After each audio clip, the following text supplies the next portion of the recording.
හරි. හැමෝටම සුබ සන්ධ්‍යාවක් වේවා. එතකොට අද අපේ පළවෙනි ඔන්ලයින් ක්ලාස් එක මම ඔක්කොටම එන්න කියලා කිව්වෝ. මං හිතන්නේ තාම ඔක්කොම සම්බන්ධ වෙලා නැහැ. ඒ ගැටලුවක් නැහැ. කොහොමද ක්ලියර්නේ? මොන හරි ගැටලු වෙන්න පුළුවන්. මොකද අද තව පොඩ්ඩකින් වහිනවා කියලා ආරංචියක් තියෙනවනේ. ඒකත් එක්ක මොනවා වෙයිද කියලා නම් මං හරියටම දන්නේ නැහැ. පැහැදිලි? ඒ නිසා සිග්නල් අවුල් ගැටලු මොන හරි තිබ්බොත් මාව පොඩ්ඩක් දැනුවත් කරන්න. හරි? හොඳයි. එන ලෑස්තිද හැමෝම? අද දරුවෝ අපි කතා කරන්නේ අපේ අලුත්ම පාඩම. එතකොට අපි පාඩම විදියට ගන්නේ 10 වෙනි පාඩම. මේක ඔන්ලයින් දිගටම යනවා. පැහැදිලිනේ. එතකොට මේක හැමෝටම සම්බන්ධ වෙන්න පුළුවන්. පන්ති ඔක්කොගේම දරුවන්ට සම්බන්ධ වෙන්න පුළුවන්. ක්ලාස් එකක්. ඉන්න මිනිස්සු ටික විතරක් මම චෙක් කරගන්නවා. චෙක් කරගෙන රෙකෝඩින් එක ඕන මිනිස්සුන්ට විතරක් දෙනවා. හැබැයි පන්තියට සම්බන්ධ වෙලා ඉන්න ඕන. නිකන් රෙකෝඩින් එක දෙන්නේ නැහැ. තේරුමක් නැහැ. මොකද මේක සාමාන්‍ය ක්ලාස් එකක් විදිහට යන නිසා. පැහැදිලි? තාම ඉන්නේ 9 දෙනා. right වෙලාව පරක් වුණාද මම දන්නේ නැහැ. එහෙම එකක් නැහැ. අපි 4යි කාලට දැන් පටන් ගන්න ලෑස්ති. ගැටලුවක් නැහැ. විනාඩි 15ක් ගිහිල්ලා තියෙනවා. හරි. එතකොට ඔය විදිහට තමයි වැඩේ සිද්ධ වෙන්නේ. ඔයාලට මොනවා හරි ගැටලුවක් තියෙනවා නම් මයික් එක ඔන් කරගන්න අවස්ථාව තියෙනවා. පැහැදිලි? මයික් එක ඔන් කළා මට මැසේජ් එක දුන්නම හරි. හරිද? එතකොට පුතේ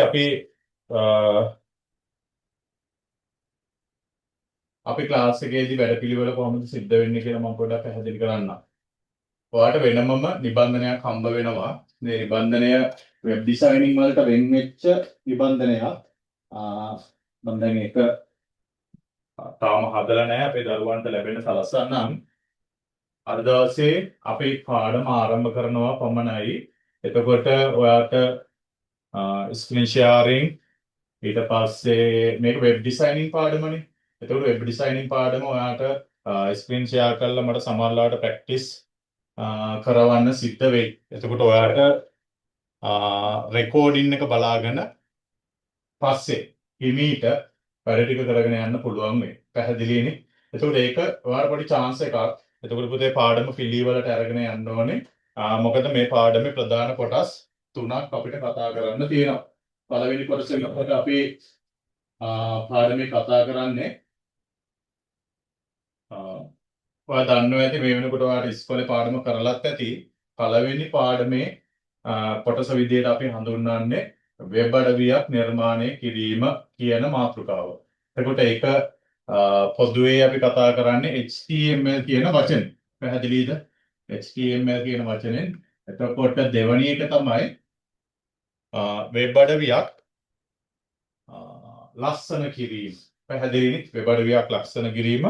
පළවෙනි එක අපි HTML කියලා කියනවා. right අකුරු පේනවානේ පැත්ත මාරු වෙලා නේ.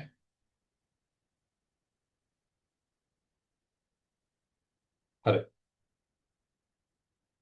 දැන් හරි. හරිනේ. පළවෙනි එක HTML ඊට පස්සේ දෙවෙනි එක විදිහට අපි හඳුන්වන්නේ CSS කියන කොටස. තුන්වෙනි එක විදිහට අපි හඳුන්වන්නේ සිග්නල් ස්ට්‍රෙන්ත් එක නම් මගේ මදි. හරිද? තුන්වෙනි එක විදිහට අපි හඳුන්වන්නේ PHP කියන කොටස. පැහැදිලිද කතාව? එතකොට මොකක්ද මේ කොටස කියන එක සම්බන්ධයෙන් පොඩ්ඩක් අපි කතා කරගමු. ලැග් වෙනවා වගේ තියෙනවද මන්ද? නැහැ මං හිතන්නේ. හරි. අපේ පාඩමේ අපි ලේසිම කොටස විදිහට හඳුන්වන්නේ මෙයා. පැහැදිලි? HTML කියන එක. ඊට පස්සේ අපේ පාඩමේ ඊළඟට ලේසි කොටස විදිහට කට්ටිය හඳුන්වන්නේ මෙයා CSS කියන එක. ඊට පස්සේ අපේ පාඩමේ ටිකක් සැලකිය යුතු මට්ටමේ බරක් අපිට දෙන්න වෙන කොටස තමයි මේ තියෙන්නේ. අපි එයාට කියනවා PHP කියලා. පැහැදිලි? එතකොට අපිට වෘත්තීය මට්ටමේ වෙබ් අඩවි නිර්මාණ කරන ක්‍රමලේඛකයෙක් බවට පත් වෙන්න මේ කොටස් තුන ඔයාට අංග සම්පූර්ණම අවශ්‍යයි. එතකොට මේ වෙනකොට අපි කතා කරනවා අනිත් දරුවෝ ඉන්නවද නැද්ද මන් දන්නේ නැහැ. අපි Python පාඩම 2026 දරුවන්ට උගන්වනවා. පැහැදිලි? Python පාඩම 2026 දරුවන්ට උගන්වනවා. Python පාඩමේදී එන කොටසත් මේකට සම්බන්ධ කරන්න පුළුවන්. හරි. දැනට අපි ඒව ගැන කතා නොකරමු. අපේ පළවෙනි පාඩමේ කොටස් ටික අපි ඉස්සරහට අරගෙන යමු. හරිද? එතකොට මේකේ කතා කරන්න ගොඩක් දේවල් තියෙනවා. හරි? වෙබ් අඩවියක් නිර්මාණය කරනවා කියන එක සාමාන්‍යයෙන් අපි ඉස්සර නම් වෙබ් අඩවියක් නිර්මාණය කරනවා කිව්වම ඒක ටිකක් ලොකු දෙයක් බවට තමයි හිතාගෙන හිටියේ. නමුත් පුතේ වර්තමානයේදී ඒක චුට්ටක් ඊට වඩා වෙනස්. ඒක වෙනස් කියලා කියන්නේ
හරි. දැන් හරි. වෙබ් අඩවියක් මට මම චුටි කෝල් එකක් ආව පොඩ්ඩක් ඒකට ආන්සර් කරා. මුල් කාලීනව වෙබ් අඩවියක් නිර්මාණය කරනවා කියන එක ටිකක් සංකීර්ණ දෙයක් විදිහට තමයි හැමෝම දැක්කේ. පැහැදිලි? ඒක නිසා වෙබ් අඩවියක් ඩෙවලොප් කරගෙන ඉවර වෙලා සාමාන්‍යයෙන් අපි කියනවා පබ්ලිෂ් කරනවා කියලා. ඒ කතාව මම දැන් ඔයාලට වීඩියෝ වලට කියලා දෙන්න ඕනේ කොහොමද මේක සිද්ධ වෙන්නේ කියලා. එතකොට මේ පබ්ලිෂ් කරනවා කියන කතාව මුල් කාලීනව ටිකක් මේ අමුතු දෙයක් විදිහට තමයි කට්ටිය දැක්කේ. හරි? උදාහරණයක් විදිහට අන්තර්ජාලයේ මගේ වෙබ් අඩවියක් තියෙනවා. කොහොමද මේක වෙන්නේ? ඒක ටිකක් මේ මිල අධික දෙයක් විදිහට, right? ඒක මහා ලොකු වැඩක් විදිහට මුල් කාලීනව ශ්‍රම ලේඛකයෝ පෙන්නලා දුන්නා. පැහැදිලි? උදාහරණයක් විදිහට අපි වෙබ් අඩවියක් පබ්ලිෂ් කරනවා කියන කතාව. අපේ දරුවෝ අහලා නැතුව ඇති වෙබ් අඩවියක් පබ්ලිෂ් කරනවා කියන කතාව. මේක සංකීර්ණ ක්‍රියාවලියක් නෙවෙයි. සරලවම ගත්තොත් මේක ඇත්තටම වෙන්නේ මේ තියෙන්නේ අන්තර්ජාලය. right? ඔළුවට දාගන්න මේ ඉන්ටර්නෙට්. එතකොට මේක ඇවිල්ලා ලෝක පුරා ව්‍යාප්ත වූ ජාලයක්. පැහැදිලිනේ ඉන්ටර්නෙට්. මේ ඉන්ටර්නෙට් තුල විවිධ වෙබ් අඩවි තියෙනවා. උදාහරණයක් විදිහට www.google.com. හරිද? www.google.com. මොකක්ද මේ? google.com කියලා කියන්නේ වෙබ් අඩවියක නමක්. හරිද? අපි එහෙමනේ කිව්වේ වෙබ් අඩවියක්. මොකද්ද වෙබ් අඩවියක් කියලා කියන්නේ? right? හොඳට මතක තියාගන්න වෙබ් අඩවියක් කියලා කියන්නේ මෙන්න මේ විදිහට අන්තර්ජාලයේ ස්ථාපනය කරලා තියෙන අපිට සේවා ලබා දෙන පරිගණකයක්. අපි මෙයාට කියනවා සර්වර් එකක් කියලා. එහෙම නේද? ජාලයකින් යම්කිසි සේවයක් ලබා ගන්නවා නම් අපි එයාට කියන්නේ සර්වර් එකක් කියලා. අපේ දරුවෝ එක දන්නවා. පැහැදිලිද? එතකොට අන්තර්ජාලය හරහා අපි යම්කිසි සේවයක් ලබා ගන්නකොට අපිට මෙන්න මේ වගේ වෙබ් අඩවියකට ප්‍රවේශ වෙන්න වෙනවා. ඔය අහලා ඇති IP ලිපිනයක් ගැන. එතකොට මෙන්න මේ වෙබ් අඩවියට යම්කිසි IP ලිපිනයක් තියෙනවා. ඒ IP ලිපිනය මෙන්න මේ වගේ කොටස් 4කින් නිර්මාණය වෙලා තියෙනවා. කොටස් 4කින් නිර්මාණය වෙලා තියෙන සෑම කොටසක්ම මෙන්න මේ වගේ තිතකින් වෙන් වෙලා තියෙනවා. පැහැදිලිනේ? එතකොට මෙතන තියෙන්නේ 256ට අඩු බිඳුවට වැඩි ඉලක්කම. බිඳුවක් තියෙන්න පුළුවන්. එතකොට උදාහරණයක් විදිහට මම නිකන් සාම්පල් එකක් ගන්නම්කෝ. 10යි 12යි 123යි 45. මෙන්න මේ වගේ ඉලක්කම් සමූහයක් තමයි මේක ඇතුලේ තියෙන්නේ. පැහැදිලි අපේ දරුවෝ ඔළුවට මේක දාගන්න ඕන. මේක ඇවිල්ලා වෙබ් අඩවිය. එතකොට වෙබ් අඩවියකට මෙයාට කියන්නේ IP ලිපිනයක් කියලා. එතකොට මේ IP ලිපිනයයි මේ Google කියලා කියන්නේ දෙන්නෙක්ද එක්කෙනෙක්ද? හරි. අපි දැන් නෙට්වර්ක් පාඩම සමහර දරුවන්ට උගන්වලා තියෙන ඉඳ ඔයාලට මේක තේරෙනවා ඇති. මෙන්න මෙයයි සමානයි. පැහැදිලි? මෙයයි සමානයි. රයිට් අපි ඒක ඉගෙන ගන්නවා. ඒකෙන්ද කලබල වෙන්න අවශ්‍යතාවයක් නැහැ. මෙයා වෙනුවට මෙයා පාවිච්චි කරනවා, මෙයා වෙනුවට මෙයා පාවිච්චි කරනවා. මොකද අපි මිනිස්සුනේ. අපි මිනිස්සු නිසා අපිට මේ වගේ ඉලක්කම් මතක තියාගන්න ටිකක් අමාරුයි. පැහැදිලිනේ? ඒක නිසා අපි කරන්නේ මෙන්න මේ වගේ වචනයක් ඒකට ආදේශ කරලා තියාගෙන ඉන්නවා. හරිද? අපේ දරුවන්ට මම කියන දේ පැහැදිලි ඇති. එතකොට වචනේ මතක තියාගන්න එක අපිට ගොඩක් ලේසි නිසා පුතේ අපි මොකද කරන්නේ අංකේ මතක තියාගෙන ඉන්නේ නැහැ. ඒක නිසා මේ IP ලිපිනේ කියන එක අපි පොඩ්ඩක් පැත්තකට විසි කරලා දානවා. හරිනේ?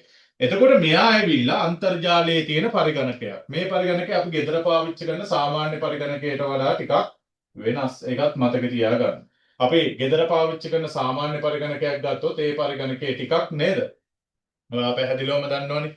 ඒ පරිගණකයේ ටිකක් හැකියාවෙන් අඩුයි. අපි පරිගණක වර්ගීකරණය කියන මාතෘකාව ඉගෙන ගත්තනේ පුතේ.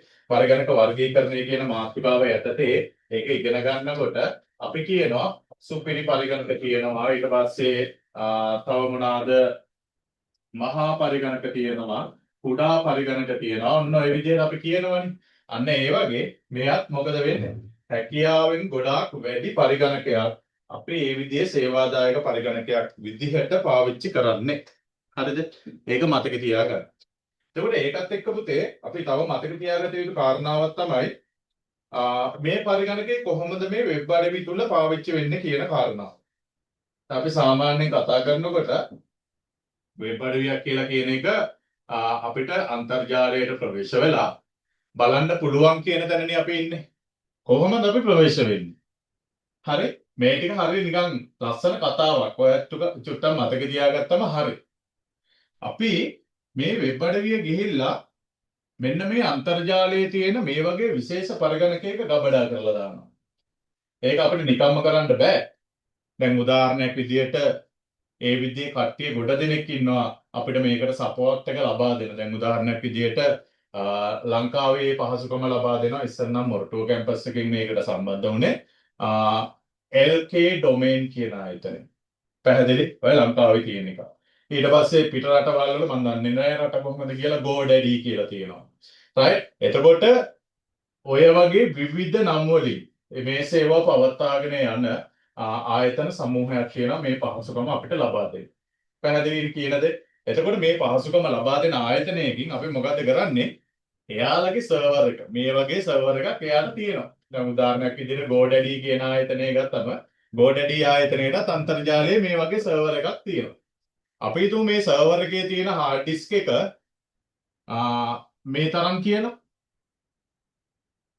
hard disk එකේ චූටි ඉඩක් අපි ඉල්ල ගන්නවා. සල්ලි වලට හැබැයි නිකන් නෙවෙයි. චූටි ඉඩක් ඉල්ල ගන්නවා. අපි ඒකට කියනවා පුතේ web space එකක් කියලා. web space එකක්.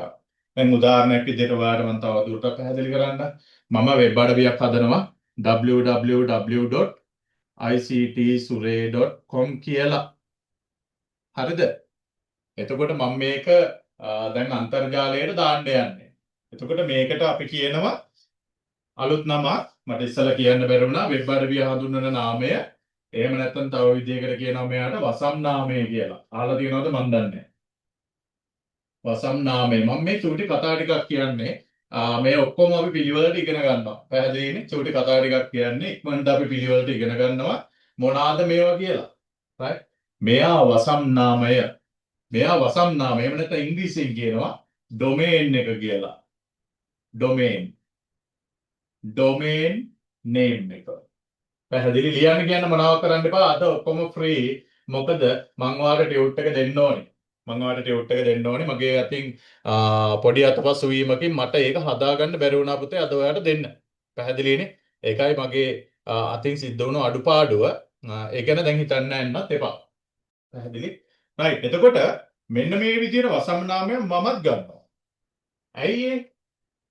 මොකද අන්තර්ජාලයේදී මටම අනන්‍ය වුණු වෙබ් අඩවියක් මම නිර්මාණය කර ගන්නවා. මම මේ මහ ප්‍රාණ වචන දාලවත් එහෙම නෙවෙයි ඔයාලට උගන්වන්නේ. මම නිකන් සරලව ඔයාගේ ඔළුවට අයිඩියා එකක් වැටෙන්න විතරයි මේක දෙන්නේ. පැහැදිලිනේ? හැබැයි මේක තවදුරටත් ගැඹුරව අපිට විස්තර කරලා දෙන්න ඔයාලට හැකියාව තියෙනවා මටත් පුළුවන්. ඔයාට ඕනි තැනකින් මේ මූලාශ්‍ර අරගෙන බලා ගන්නත් පුළුවන්. හැබැයි මම මේ කියන මගේ රටාවනේ ඉස්සෙල්ලා මම ඔයාට ඒක ඔළුවට දෙන්න try කරන්නේ. ඒක ඔයා දන්නවනේ පැහැදිලිවමනේ. ඔළුවට දෙන්න try කරන්නේ. ඊට පස්සේ තමයි අපි ඒක ඇත්ත කතාව කොහොමද කියලා ඉගෙන ගන්න. ඒක නිසා මේ කියන කතා ඇතුලේ සමහරලාවට ඔක්කොම අන්තර්ගත වෙන්නේ නැහැ. හැබැයි ඔයා මේ චූටි දේ ලස්සනට ඔළුවට දාගන්න. හරිනේ. වසම් නාමයක් මම මිලදී ගන්නවා. හැබැයි මේ වසම් නාමය කියලා කියන්නේ මං වෙනුවෙන් නිර්මාණය කරපු අන්තර්ජාලයේ තියෙන IP ලිපිනයක්. ඇයි මම ඉස්සලා කිව්වනේ මෙතන මෙයා වෙනුවට මෙන්න මේ වගේ IP ලිපිනයක් පාවිච්චි කරනවා කිව්වා. හැබැයි මට මෙයා වෙනුවට IP ලිපිනයක් එහෙම පාවිච්චි කරන්න පුළුවන්. මට ඒක මටම කියලා හදාගන්න බෑ අන්තර්ජාලය තුල. පැහැදිලි? ඇයි කියන කාරණාවත් කියන්න. මම ලොකු සල්ලිකාරයෙක් නෙවෙයිනේ. දැන් උදාහරණයක් විදිහට ලංකාව පුරාම ලෝකේ පුරාම චන්දිකා එහෙම කක්ෂගත කරලා අන්තර්ජාල සම්බන්ධතා බෙදා හැරීමේ ක්‍රමවේදයක් තියෙනවා. මුහුද යටින් ඇදිලා තියෙනවා ලොකු කේබල් එකක්. දන්නවද මන් දන්නේ නැහැ. CMV කියලා කේබල් එකක්. ඒකේ එක වර්ග තියෙනවා 4 කියලා තියෙනවා 5 කියලා තියෙනවා පැහැදිලි. ඒ කියන්නේ අපිට ලැබෙන අන්තර්ජාල සම්බන්ධතාවය අපිට පුතේ චන්ද්‍රිකා තාක්ෂණය හරහත් ලැබෙනවා. පැහැදිලි? ඒක මතක තියාගන්න. එතකොට අපිට චන්ද්‍රිකා සාක්ෂණය කියන එක මේ මෑත කාලීනව නිර්මාණය වෙච්ච නිසා ඊට කලින් අන්තර්ජාල සම්බන්ධතාවයේ ලෝක පුට්ටේක ව්‍යාප්ත කරන්න මෙයාලා නිර්මාණය කරලා තියෙනවා ලෝකයේ වටේම මුහුද මැදින් යන කේබල් ජාලයක්. අපි කියනවා ෆයිබර් ඔප්ටික් ජාලයක් කියලා. මේ ෆයිබර් ඔප්ටික් ජාලය මුහුද වටේම ව්‍යාප්ත වෙලා තියෙන ලංකාවට එන්නේ ගල්කිස්ස මුහුදු තීරයෙන් පැහැදිලි. ඊට පස්සේ ඒක ලංකාව ඇතුළට ඇවිල්ලා ටෙලිකොම් ආයතනයේ තියෙනවා ඒ හරහා හැම ආයතන සම්බන්ධ වෙලා රට පුරා ව්‍යාප්ත කරලා දෙනවා. ඒක නිසා බය වෙන්න දෙයක් නැහැ. වැස්ස නැති වුණා කියලා වැස්ස තිබ්බා කියලා අපිට අන්තර්ජාල සම්බන්ධතාවය නැති වෙලා යන්නේ නැහැ. හැබැයි සමහර ආයතන තියෙනවා. දැන් උදාහරණයක් විදිහට ස්ටාලින් කියන ආයතනය ගැන දන්නවනේ නේ. එතකොට ඉලොන් මස්ක් නිර්මාණය කරපු ඒ අන්තර්ජාල සම්බන්ධතාවය අපි ඍජුවම ලබා ගන්න පුතේ චන්ද්‍රිකාවක් එහෙම නැත්නම් සැටලයිට් එක හරහා. පැහැදිලි? එතකොට ඒ වගේ සම්බන්ධතාවක් තියෙනවා. ඒක විදිය. ඒක නිසා ඒක ගැටලුවක් කරගන්න ඕනේ නෑ. අපිට දැනට ඕනි ටික විතරක් අපි කතා කරගමු. මට ඒ විදිහ එකක් තනියෙන් හදාගන්න බෑනේ. මටම කියලා චන්ද්‍රිකා 10ක් 15ක් කක්ෂගත කරලා මටම කියලා අන්තර්ජාල සම්බන්ධතාවය බෙදා ගන්න ලොකු මධ්‍යස්ථානයක් හදලා මටම කියලා එකක් හදන්න බෑනේ. ඒක නිසා අපි මොකද කරන්නේ කාට හරි කීයක් කීයක් හරි දීලා ඉවරලා ඒ පහසුකම තියෙන කට්ටියගෙන් පොඩ්ඩක් සල්ලි දීලා ගන්නවා. එතකොට මෙන්න මේ ස්පේස් එකත් ඒ වගේ. මං Google ආයතනයේට පොඩි ඩොලර් ප්‍රමාණයක් දීලා ඉවරලා මෙන්න මේක මටම කියලා වෙන් කරගන්නවා. එයාලා අපිට අවුරුද්දකට තමයි මේක දෙන්නේ. පැහැදිලි? අවුරුද්දක කාල සීමාවකට මේක අපිට ලබා දෙන්නේ. පැහැදිලි? අපේ දරුවන්ට තේරෙනවා ඇති මං කියන දේ. ඊට පස්සේ මොකද කරන්නේ? දැන් මෙතන ස්පේස් එක අරගෙන මගේ වෙබ් අඩවියක් ගිහිල්ලා දාලා තියන්න බෑ. මගේ වෙබ් අඩවියක් ගිහිල්ලා මං දාලා තියන්න ඕන නිසා මොකද කරන්නේ? මම වෙබ් අඩවියට නමකුත් ඔන්න ඔය විදිහට සල්ලි දීලා ගන්නවා. පැහැදිලිද කියන දේ? එතකොට වෙබ් අඩවියට නමකුත් මං සල්ලි දීලා ගන්නකොට තප්පරයක් දෙන්න.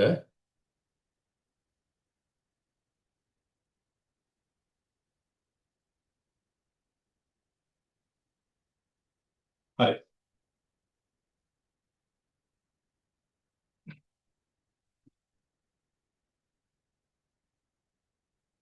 මොකක් හරි වෙනවද මන් දන්නේ.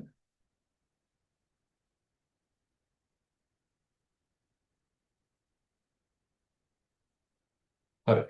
වෙබ් අඩවියට අපි සල්ලි දීලා ගත්තම ඒ වෙබ් අඩවි නාමය අපි සල්ලි දීලා ගත්තම මටම කියලා අන්තර්ජාලය තුල තියෙන පරිගණකයක එහෙම නැත්නම් සේවාදායකයක මෙන්න මේ වගේ ඉඩ ටිකකුත් ගන්න පුළුවන්. මටම කියලා වෙබ් අඩවියේ නමකුත් මට ගන්න පුළුවන්. පැහැදිලි? මම පොඩි සංකල්ප ටිකක් මේ කතා කරේ.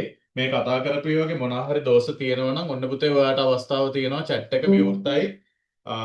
chat එකේ ඒ ටික දාලා තියන්න. පැහැදිලි මම කියවන්නම් හිමීට මට බලා ගන්න හැකියාවක් තියෙනවා. පැහැදිලිනේ. ඔන්න ඔය ටික චුට්ටක් මතක තියාගන්න. එහෙනම් ආපෞසරය චුට්ටක් බලාගමු. අන්තර්ජාලය කියලා කියන්නේ පරිගණක ජාලයන්ගේ ජාලයක්. හරිනේ. එතකොට මේ අන්තර්ජාලය ඇතුලේ විවිධ සේවාවන් ක්‍රියාත්මක වෙනවා. එතකොට වෙබ් අඩවි සම්බන්ධයෙන් ක්‍රියාත්මක වෙන සේවාව අපි හඳුන්වනවා මට ඒක කියන්න බැරි වුණා www කියලා. World Wide Web විශ්ව ව්‍යාප්ති ජාලය එහෙම නැත්නම් ලෝක විසිරි වියමන. එතකොට අන්තර්ජාලය හරහා වෙබ් අඩවි සම්බන්ධව ක්‍රියාත්මක වෙන්නේ මෙයා.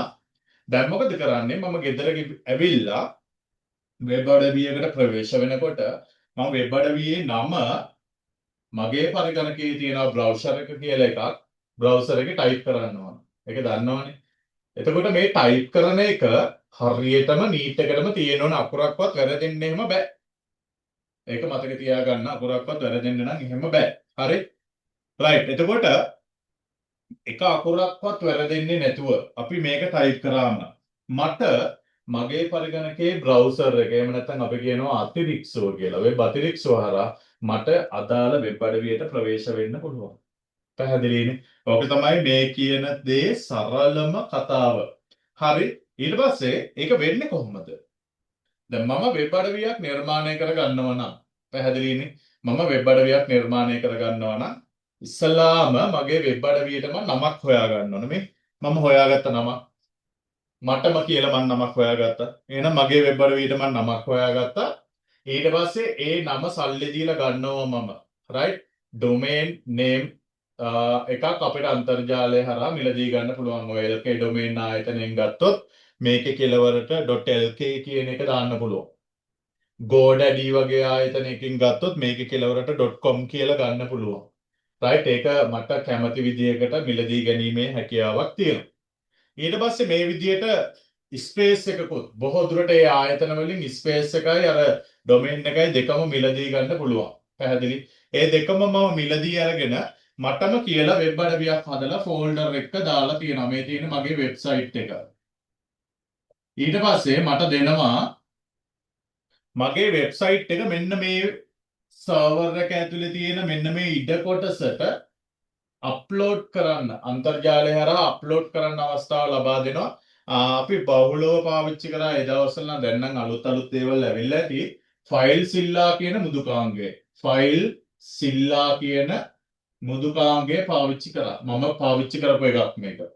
පැහැදිලිනේ? ෆයිල් සිල්ලා. එතකොට මේ ෆයිල් සිල්ලා මුදුකාංගය හරහා කෙලින්ම අන්තර්ජාලයට ප්‍රවේශ වෙලා අන්තර්ජාලයේ අර සේවාදායකයා ඇතුළට ඇක්සස් අරගෙන මගේ පරිගණකයේ ඉඳලා මේකට ෆෝල්ඩර් එකක් කොපි කරනවා. ඒ ෆෝල්ඩර් එක මගේ වෙබ් අඩවියේ නම වෙනවා. පැහැදිලි? right? එතකොට ෆෝල්ඩර් එකේ තියෙන ෆයිල්ස් කෙලින්ම මම අතෙන් ගිහිල්ලා සේව් කරනවා. ඔක තමයි සාමාන්‍ය කතාව. ඊට පස්සේ දැන් මේ ටික මට මකන්න පොඩ්ඩක් අවුල් වගේ මම මෙතනම අඳින්නම්. අපේ පරිගණකයේ තියෙනවානේ බ්‍රවුසර් එකක්. මෙතන මම දාන්න. අපේ බ්‍රවුසර් එකේ ඔයාට හම්බ වෙනවා ඇති මෙන්න මේ හරියේ ඇඩ්‍රස් බාර් එකක්. මේ ඇඩ්‍රස් බාර් එකේ මම www. කියලා ටයිප් කරලා ඔක්කොම ටික වෙබ් අඩවියට අදාළ නම ටයිප් කරාම කෙලින්ම අන්තර්ජාල සම්බන්ධතාවයේ තියෙනවා නම් මෙන්න මෙතන මගේ වෙබ් අඩවිය මට ඕපන් කරගැනීමේ හැකියාවක් තියෙනවා. දැන් ඔයාලට මතක ඇති සමහර වෙලාවට මේ මෑත කාලීනවත් උනා සමහර වෙබ් අඩවි වලට අපිට ප්‍රවේශ අවස්ථාව ලබා දුන්නේ නැහැ. පැහැදිලි? සමහරවිට ඔය WhatsApp down වෙලා කියලා කියනවා.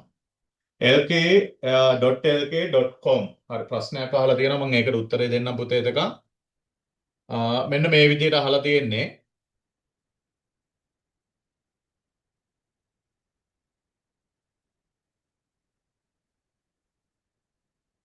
කොහෙද chat එක නැද්ද?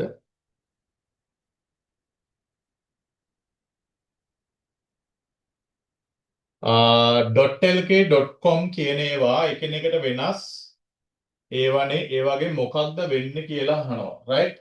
හොඳයි. .lk කියලා කියන්නේ .lk කියලා කියන්නේ ලංකාව කියන එක හඳුන්වන්න පාවිච්චි කරන එක. .com කියලා කියන්නේ කොමර්ෂල් එහෙම නැත්නම් වාණිජ්‍ය කියන සංකල්පය පැහැදිලි කරන්න පාවිච්චි කරපු එකක්. .edu කියලා කියන්නේ අධ්‍යාපනයේ සම්බන්ධයෙන් පැහැදිලි කරන්න education කියන එක පාවිච්චි කරන්න යොදපු එකක්. .au කියලා කියන්නේ ඕස්ට්‍රේලියා කියන එක පාවිච්චි නැත්නම් හඳුනා ගන්න පාවිච්චි කරන එකක්. .in කියලා කියන්නේ ඉන්දියාව කියන එක පාවිච්චි කරන්න යොදාගත්ත වචනයක්. .org කියලා කියන්නේ ඕගනයිසේෂන් එකක් වගේ දෙයක් විස්තර කරන්න පාවිච්චි කරන එකක්. අපි මේවට කියනවා ඉහළවසම් නාමය කියලා. තව චුට්ටක් කොහොම යම්. එතකොට ඔයාලට පැහැදිලි වෙයි. මේවා එකිනෙකට වෙනස්. දැන් උදාහරණයක් විදිහට මම A-level කරන ගුරුවරයෙක් විදිහට මෙතන .com කියලා දැම්මම මගේ වෙබ් අඩවිය එච්චර qualityයක් නැහැ පුතේ. මොකද මගේ වෙබ් අඩවිය වාණිජ්‍ය විදිහට යන එකක් නෙවෙයි අධ්‍යාපනය ප්‍රචලිත කරන්න. එතකොට මට මෙතෙන්ට දාන්න පුළුවන් .edu.com කියලා. .edu.com. එතකොට මේක බලන ඕන මිනිස්සෙක් දන්නවා මේක වෙබ් අඩවියක් තමයි. හැබැයි අධ්‍යාපනය වෙනුවෙන් වෙන් කරගත්ත එකක්. එතකොට .lk වගේ එකක් දැම්මොත් දැන් උදාහරණයක් විදිහට ikman.lk. ikman.lk කියලා කියවුවා මේක ලංකාවේ වෙබ් අඩවියක්. ඒක අපිට ලේසියෙන් පාවිච්චි කරන්න පුළුවන්. පැහැදිලි. එතකොට ලංකාවේ එකක් නිසා අපිට ප්‍රවේශ වීම එහෙම ගැටලුවකුත් නැහැ. දැන් උදාහරණයක් විදිහට ලංකාවේ විශ්වවිද්‍යාල පද්ධතිය ගත්තම ඒ හැම එකකටම තියෙන්නේ .ac.lk කියලා. .ac.lk. AC කියලා කියන්නේ academic කියන එක. academic ලංකාවේ academic. ඉතින් එහෙම දුන්නම ඕන එක්කෙනෙකුට මේකට ටක් ගාලා ප්‍රවේශ වෙලා මේක තියෙන්නේ මොකද්ද කියලා හඳුනා ගන්න පුළුවන් පුතේ. ඒක තමයි මේ ඉහළවසම් නාමය කියලා කියන්නේ මෙයාට. මෙයාගෙන් අපිට හඳුනා ගන්න පුළුවන් වෙන්නේ. මේ වගේ වාසියක් නැහැ. වාසිය දැන් ලංකාවේ නම් .lk දෙනවා. .lk කියන එක පිටරටකින් අපිට ගන්න බෑ. ලංකාවේ කට්ටිය තමයි විකුණන්නේ. right? එහෙම තියෙනවා. දැන් .com කියන කට්ටියට එක ඕන එක්කෙනෙකුට විකුණන්න පුළුවන්. දැන් .in කියලා කියන්නේ ඉන්දියාවේ කට්ටිය. එතකොට ඒක විස්තර කරන්න තමයි ඔය තියෙන්නේ. ඒක ගැන චුට්ටක් ඔයා හිතන්න. එහෙම ප්‍රශ්නයක් නැහැ. ඔයාගේ වෙබ් අඩවියට ගැලපෙන විදිහට නමක් දාගන්න එක තමයි වටින්නේ. හැබැයි ඔයා මොන මූලාශ්‍රයක් පදනම් කරගෙන ද වෙබ් අඩවිය කරන්නේ? උදාහරණයක් විදිහට ඔයා බිස්නස් එකක් කරනවද? ඔයා ටියුෂන් එකක් කරනවද? ඔයා මොකක් හරි ඕගනයිසේෂන් එකකට වැඩ කරනවද? එහෙම බලලා ඉවරලා තමයි අපි සාමාන්‍යයෙන් මේක නිර්මාණය කරගන්නේ. මම හිතනවා ගැටලුව निराකරණය වෙලා ඇති කියලා. ඉතින් අනිත් දරුවන්ට ප්‍රශ්න මොනවා හරි තියෙනවා නම් කරුණාකරලා මේ විදිහට ඉදිරිපත් කරන්න. ඒක මට ටිකක් ලේසි වෙයි පුතේ. වැඩේ ඉස්සරහට කරගෙන යන්න. හොඳයි. හොඳ ප්‍රශ්නයක්. පැහැදිලි. හරි. තව ප්‍රශ්නයක් තිබ්බේ නැද්ද මොකක්වත්? ඇයි සර් තට්ටේ ගාලා ඉන්නේ කියලා? එකෙක්වත් ඇහුවේ නැහැ මං හිටියේ අහයි කියලා ආපු ගමන්. හොඳයි හැබැයි. රයිට්. එහෙනම් මේ ටික මම මකනවා. හරි. තේරුණා නම් මෙහෙම අත උස්සමු. දන්නවනේ නේ? ඒව කරන්න දන්නවනේ. අත උස්සමු බලන්න තේරුණා නම්.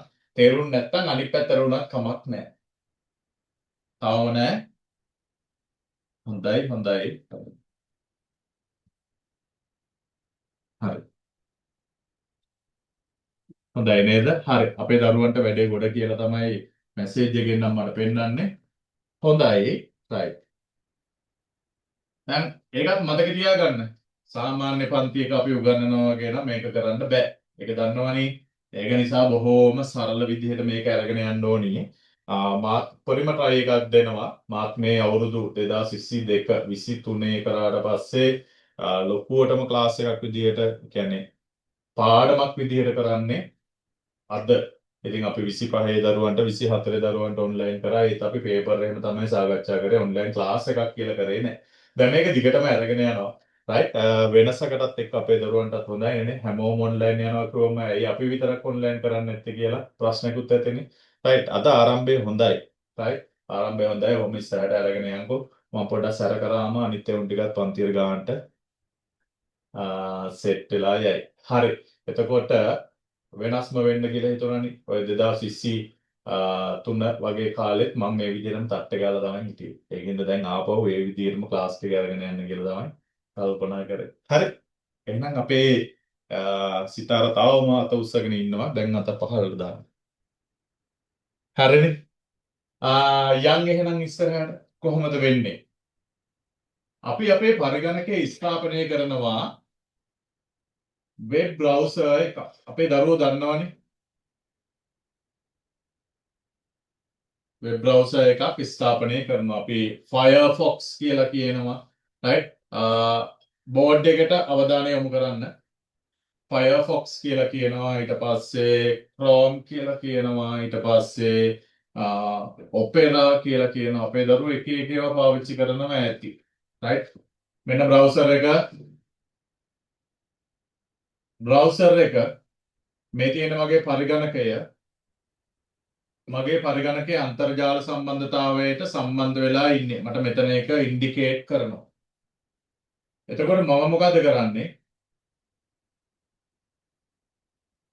මෙන්න මෙතන මම මගේ වෙබ් අඩවියේ නම මේක පෙනුනත් එකයි නැතත් එකයි. මෙන්න මෙතන මම ටයිප් කරාම අන්තර්ජාලය හරහා හරිද? අන්තර්ජාලය හරහා මම කෙලින්ම යොමු කරනවා. දැන් අන්තර්ජාලයට කියපු ගමන් ඕක නිකම්ම මට කතා කරන්න බෑ. හරි? නිකම්ම මට කතා කරන්න බෑ කියලා කියන්නේ මේකේ පොඩි සංකල්ප ටිකක් තියෙනවනේ. අපේ දරුවෝ දන්නවා ඇති.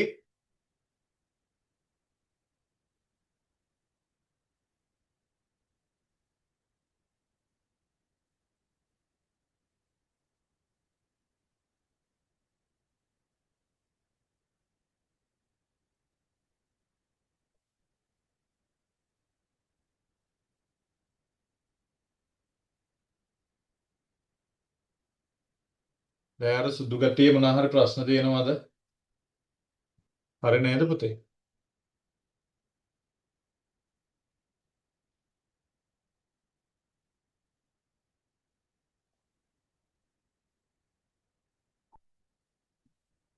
හොඳයි. වාට සුදු වැඩිද?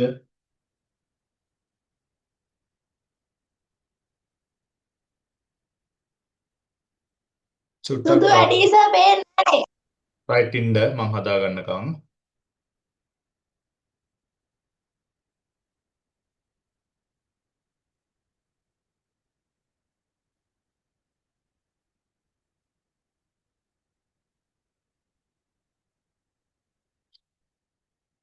දැන් ෂේප් වගේද? සිතාරා දැන් හරි සර්. ඔව් ඒ විදිහට අරගෙන යන්න. හරි. මොන හරි මැසේජ් දාලා තියෙනවද? හරි පුතේ. මම අතරමැද හංගන්නම්. හංගලා ඉවරලා ඔයාලට කියන්නම්. වෙබ් අඩවිය කෙලින්ම සම්බන්ධ වෙන්නේ ජාල සම්බන්ධතාවය හරහා. හරිද? ජාල සම්බන්ධතාවය හරහා කෙලින්ම සම්බන්ධ වෙන්නේ මම මේකේ අතරමැද තියෙන ඒවා ඔක්කොම කතා කරන්න යන්නේ නැහැ. ඉන්ටර්නෙට් එකට. හරිද? ඉන්ටර්නෙට් එකේ උදාහරණයක් විදිහට ikman.lk. එතකොට මේ තියෙන්නේ LK කියන සර්වර් එක. ලංකාවේ නිර්මාණය කරපු සේවාදායක පරිගණකයක්. LK කියන සර්වර් එක. හරිනේ? LK සර්වර් එක ඇතුලේ ikman කියන වෙබ් අඩවිය තියෙනවා. එහෙනම් නමක් තියෙනවා. නමට වෙන් වෙච්ච වෙබ් අඩවියේ ඉඩ ප්‍රමාණයක් තියෙනවා. පැහැදිලිනේ කියන දේ? නමක් තියෙනවා. නමට වෙන් වෙච්ච වෙබ් අඩවියේ ඉඩ ප්‍රමාණයක් තියෙනවා. එතකොට මේ දෙන්න බැලන්ස්. මම අන්තර්ජාලයට සම්බන්ධ වෙලා ඉන්නවනම් මෙයත් එක්ක ඍජු සම්බන්ධතාවයක් තියෙනවනේ. හරිද? එතකොට මේ විදිහට ඉක්මන් කියන මගේ වෙබ් අඩවිය LK සර්වර් එක ඇතුලේ සේවාදායකයන් තමයි මට ස්පේස් එකයි නමයි දුන්නේ. මම ඒක අවුරුද්දකට මිලදී අරගෙන තියෙන්නේ. මට ඒකට යම්කිසි ගෙවීමක් කරන්න වෙනවා. ඒ දවස්වල නම් නමක් ගන්න රුපියල් 7000ක්ද මන්දා. දැන් නම් වෙනස්ද මන් දන්නෙත් නැහැ. එක එක ගණන් වලට තියෙනවා. ඉතින් ක්වොලිටි අඩු නම් තියෙනවා. ඒවට සාමාන්‍යයෙන් ikman.lk ටග් ගාලානේ ඔළුවට වැටෙනවා. facebook.com නිකන් ඒව ටිකක් ප්‍රසිද්ධයි. හරිද? දැන් ඒ විදිහට ඒවට අපිට ටිකක් ලේසියෙන් ඒ කියන්නේ ඒ විදිහව මතක තියාගන්න පුළුවන්. සාමාන්‍ය වෙබ් අඩවියක නමක් ගත්තම වෙබ් අඩවියේ නම ටග් ගාලා මතක තියෙන්න පුළුවන් විදිහට තමයි හැදෙන්නේ. දැන් ලංකාවේ ගත්තම වෙබ් අඩවියේ නම www.gov.lk බලන්න කොච්චර ලේසිද GOV government මෙතන දිලිසෙනවා මං හිතන්නේ government.lk හරිද දැන් ඒක නිසා එයාම ආය රීඩිරෙක්ට් කරනවා එහෙම නැත්නම් පුතේ එයාටම තව නමක් දීලා තියෙනවා ශ්‍රී ලංකා.lk ශ්‍රී ලංකා.lk පැහැදිලිනේ හරි එතකොට මෙතනදී ජාල සම්බන්ධතාවය හරහා මම මේ වෙබ් අඩවියට ප්‍රවේශ වෙනකොට අපි මෙන්න මේ වගේ අන්තර්ජාලයේ තියෙන සුපිරි පරිගණකයක් ඇතුලේ එහෙම නැත්නම් සේවාදායක පරිගණකයක් ඇතුලේ ස්ථාපනය කරලා තියෙන මේ වගේ වෙබ් අඩවියක් අපිට ප්‍රවේශය නැත්නම් අපිට බලන්න අවස්ථාව ලබා දෙන්න හැකියාව දක්වා එක නිර්මාණය කරලා තියෙනවා නම් අපි කියනවා මේ වෙබ් අඩවිය අන්තර්ජාලය තුල ප්‍රසිද්ධ කරලා තියෙනවා. එහෙම නැත්නම් මම මුලින්ම කතා කරපු මොකද්ද? පබ්ලිෂ් කරලා තියෙනවා කියන වචන. එහෙනම් අපිට හොඳට මතක තියාගන්න. දැන් උදාහරණයක් විදිහට ikman.lk අන්තර්ජාලයේ පබ්ලිෂ් කරලා තියෙන එක. ikmanin.lk නැත්නම් ikmanwemuko.lk දැන් මේ වගේ ඒවා අන්තර්ජාලය තුල හදලා නැහැ. හදලා නැති නිසා නැති එකකට අපිට ප්‍රවේශ වෙන්න අවස්ථාව ලැබෙන්නේ නැහැ. අපේ දරුවන්ට මං කියපු දේ පැහැදිලිද? තිබුණත් විතරයි දැන් උදාහරණයක් විදිහට මම මුල් දවස්වල ICTsuravira.com කියලා වෙබ් අඩවියක් හදලා තිබුණා අන්තිමේට නිකම් අවුරුද්දට ගාණක් වියදම් වෙන නිසා ඒක අයින් කරලා දැම්මා. දැන් ICTsuravira.com කියලා නිකන් ගහලා බැලුවොත් එහෙම වෙබ් අඩවියක් තියෙනවා කියලා පෙන්නන්නේ නැහැ. මොකද මම මෙයාගේ මේ ටික බිලදී අරගෙන තියෙන අවුරුද්දකට.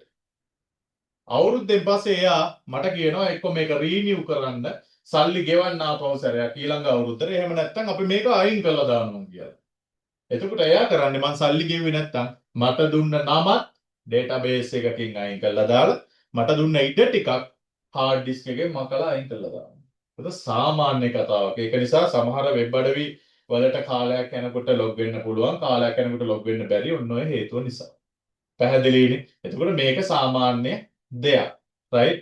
මූලිකවම අපි මතක තියාගන්න ඕනේ ඔන්න ඔය පොඩි කාරණා ටික මේ ටික චුට්ටක් මතක තියාගමු. ආයෙසරයක් කියන්නම්කෝ. මම අන්තර්ජාලයට ප්‍රවේශ වෙනවා නම් මට අන්තර්ජාලයට ප්‍රවේශ වෙන්න මෘදුකාංගයක් මගේ පරිගණකය ඇතුලේ තියෙන්න ඕන. අපි මේ මෘදුකාංගය හඳුන්වනවා බ්‍රවුසර් එකක් කියලා. බ්‍රවුසර් එකක් කියලා. එතකොට මේ මෘදුකාංගයේ ඇඩ්‍රස් බාර් එකේ මට ඕනි කරන වෙබ් අඩවියේ නම මම ටයිප් කරාම මම අන්තර්ජාලයට සම්බන්ධ වෙලා ඉන්නවා නම් හරියට data connection එකක් මට තියෙනවා නම් කෙලින්ම මොකද වෙන්න පුළුවන්? මම ගිහිල්ලා අදාළ තැනට යනවා. මම මේ කිව්වට මේ කතාව මේක සෑහෙන සංකීර්ණයි. හරිද? සෑහෙන සංකීර්ණයි කියලා කියන්නේ මේක මේ මැද තියෙන ඊතලයේ තියෙනවානේ. ඔය ඊතලයේ මැද වෙන්න පුළුවන් ලොකු වැඩ ප්‍රමාණයක් අඩංගු වෙනවා. පැහැදිලි අන්තර්ගත වෙනවා. දැන් උදාහරණයක් විදිහට ඕක මැද රවුටර්ස් තියෙනවා. ඕක මැද ගේට්වේස් තියෙනවා. හරි. ඊට පස්සේ යූසර් නේම් පාස්වර්ඩ් ගහන්න ඕනේ. අරව මේව කතා ගොඩාක් තියෙනවා. එක්කම ටික අපි පැත්තකට දාලා ඉවරලා තමයි වැඩේ සිද්ධ කරන්නේ. right? එතකොට ඔන්න ඔය විදිහට අපි මේක කරගෙන යන්න උත්සාහ කරනවා. ඊට පස්සේ අපිට වෙබ් අඩවියට ප්‍රවේශ වෙන්න පුළුවන්. කරේ අවුලක් ගිහිල්ලාද මන්දා. හරිනේ. හරි. එහෙම අපි ප්‍රවේශ වෙනකොට වෙබ් අඩවිය තියෙනවා නම් විතරක් අපිට යන්න පුළුවන්. වෙබ් අඩවිය නැත්නම් අපිට යන්න බෑ. දැන් එතකොට අපි මේ Zoom ක්ලාස් එක පැවැත්වුවත් මේකත් ඒ හා සමරූපී ක්‍රියාවලියකට තමයි සිද්ධ වෙන්නේ. දැන් උදාහරණයක් විදිහට මේ වෙලාවේ ලයිව් වුණාට වෙන්නේ මෙහෙමයි. මම මගේ කැමරාවෙන් දෙන data ටික, වීඩියෝ data ටික, sound data ටික, text data ටික අන්තර්ජාලය හරහා. එතකොට අපි දැන් පාවිච්චි කරන්නේ මෘදුකාංගයක්නේ. මෘදුකාංගය වෙබ් පාදක මෘදුකාංගයක්. ඒක සාමාන්‍ය මෘදුකාංගයක් නෙවෙයි. එයා වැඩ කරන්න අන්තර්ජාලය ඕනි. එච්චරයි. හරි. එතකොට මේ මෘදුකාංගය ගත්තම කෙලින්ම මෘදුකාංගය හරහා සම්බන්ධ වෙනවා අදාළ Zoom කම්පැනියේ තියෙන සේවාදායකයට. Zoom කම්පැනියේ සේවාදායකයට මම සම්බන්ධ කරනවා. දැන් උදාහරණයක් විදිහට මම දැන් මෙතන high quality කැමරා එකක් පාවිච්චි කරාට ඔයාලට මම කියන දේ පැහැදිලි වෙයි. high quality කැමරා එකක් පාවිච්චි කරාට Zoom එකෙන් මට එහෙම සමහරවිට high quality යෙන් වීඩියෝ එක බලන්න බෑ. පොඩි උදාහරණයක් මම කියන්නම්. අපි Facebook එකේ ෆොටෝ එකක් අප්ලෝඩ් කරනවනේ. Facebook එකේ ෆොටෝ එක අප්ලෝඩ් කරනකොට පුතේ ඔයාටත් තේරෙනවා ඇති අපි අප්ලෝඩ් කරන ෆොටෝ එක හොඳම ක්වොලිටි එක නැත්නම් ඔයාගේ හොඳම ෆෝන් එකකින් ගහපු ෆොටෝ එකක් තමයි ඔයා අප්ලෝඩ් කරන්නේ. හැබැයි Facebook එකේ අප්ලෝඩ් වුණාට පස්සේ තියෙන ෆොටෝ එක තියෙනවනේ. ඒක ඩවුන්ලෝඩ් කරලා ඉවරලා බලන්න ඔයා ඒකේ සයිස් එක කොහොමද කියලා. පුතේ ක්වොලිටි එක ගොඩක් අඩු කරලා තියෙනවා. එහෙම අඩු කරන්නේ යාළගේ ඩේටාබේස් එක හරියට පාවිච්චි කරන්න high quality ඒ කියන්නේ low internet connection එකක් ඇතුලේ high quality photo එකක් download කරනවා කියන එක ටිකක් සංකීර්ණයි. ලංකාව තුල එහෙම ගත්තොත් අන්තර්ජාල සම්බන්ධතාවය කතා කරලා වැඩක් නැහැ. තව පිටකින් වැස්සාව නම් අපිට මේ ක්ලාස් එක කරන්නත් බෑ. එතකොට ඔය වගේ තත්ත්වයක් යටතේ high quality එකෙන් අපිට ගන්න බොහෝ දුරට අමාරුයි. මොකද ලංකාවේ අන්තර්ජාල සම්බන්ධතා ක්‍රමවේද දෙකක් තියෙනවානේ. එකක් තමයි ADSL. ADSL එකේදී ඩවුන්ලෝඩින් ස්පීඩ් එක වැඩි, අප්ලෝඩින් ස්පීඩ් එක අඩුයි. දැන් මේ වෙන්නේ අප්ලෝඩ් කතාව. මම අප්ලෝඩ් කරනවා, ඔයාලා Zoom එකේ සර්වර් එකෙන් ඩවුන්ලෝඩ් කරගන්නවා. හරිද? ඒ කියන්නේ සර්වර් එකට ගිහිල්ලා තමයි ඔයා ළඟට එන්නේ. එතකොට සමහරවිට ක්වොලිටි අඩු වැඩි වෙන්න පුළුවන්. රයිට්? අපි YouTube එහෙම පාවිච්චි කරන්නේ. ඕකේ අනිත් පැත්ත නිසා. මොකද YouTube එකේ සමහරවිට මේ වීඩියෝ එක ටිකක් හයි ක්වොලිටියෙන් අප්ලෝඩ් කරලා අපිට දාන්න පුළුවන්. ඒවා නිකම් මේ කටවචනයට කිව්වට සරල ක්‍රියාදාමයන් නෙවෙයි කියන එකත් සුට්ට මතක තියාගන්න ඕනේ. පැහැදිලිනේ අපේ දරුවන්ට. එතකොට ඒ කතාවත් එක්ක Zoom එකෙන් මම ක්ලාස් එකට ලොග් වෙනකොට Zoom එකේ අන්තර්ජාලයේ තියෙන සර්වර් එකට ගිහිල්ලා ඒ සර්වර් එකෙන් තමයි මම ආපහු මගේ ළඟට එන්නේ. රයිට්? ඔයාලා ළඟට වීඩියෝ එක එවන්නේ. පැහැදිලිනේ මටත් බලන්න පුළුවන්. ඔයාලා ළඟටත් වීඩියෝ එක එනවා. එතකොට එතනදි වෙන්නේ මම අප්ලෝඩ් කරනවා, ඔයා ඩවුන්ලෝඩ් කරගන්නවා. එතකොට ලංකාවේ අප්ලෝඩින් ස්පීඩ් එක වැඩි අන්තර්ජාල සම්බන්ධතාව තමයි අපිට සාමාන්‍ය විදියට කඩේ මිලදී ගන්න පුළුවන් වෙන්නේ. හරිද පුතේ? එතකොට ඔයිට වඩා වෙනස් වෙනවා අප්ලෝඩින් ස්පීඩ් එක අප්ලෝඩින් ස්පීඩ් එක වැඩි කනෙක්ෂන් එකක්. අපි ඒවා SDLC සම්බන්ධතාව ඔස්සේ තමයි බොහෝ දුරට ගත්තේ. දැන් නම් ෆයිබර් කනෙක්ෂන් හරහා අපිට ගන්න පුළුවන්. ෆයිබර් කනෙක්ස් අපි කවදාවත් ඕක ගැන අහන්නේ නෑනේ. අපිට මොබිටෙල් කම්පැනියෙන් data package එකක් දෙනවා නම් ඕක කොහොමද downloading කොහොමද uploading කියලා අපි දන්නේ නෑ. ඕක ඔයාටම තේරෙනවා. Facebook එකට ෆොටෝ එකක් අප්ලෝඩ් කරන්න ගියාම කොච්චර වෙලා යනවද කියලා බලන්න. පැහැදිලි. එතකොට මේක පොඩ්ඩක් මොකද වෙන්නේ? සංකීර්ණ ක්‍රියාදාමයක් කියන එක මතක තියාගන්නකෝ. ඒක ප්‍රමාණවත් එතකොට. හරි. මේ සිද්ධි ටික පැහැදිලිද ඔයාට? ආයෙත් අර විදිහට අත උස්සගෙන යමු එහෙනම්.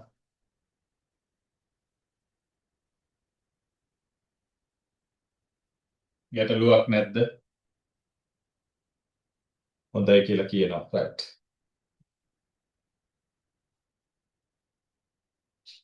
හොඳයි.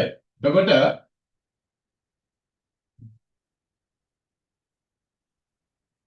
මේක වෙන්නේ කොහොමද?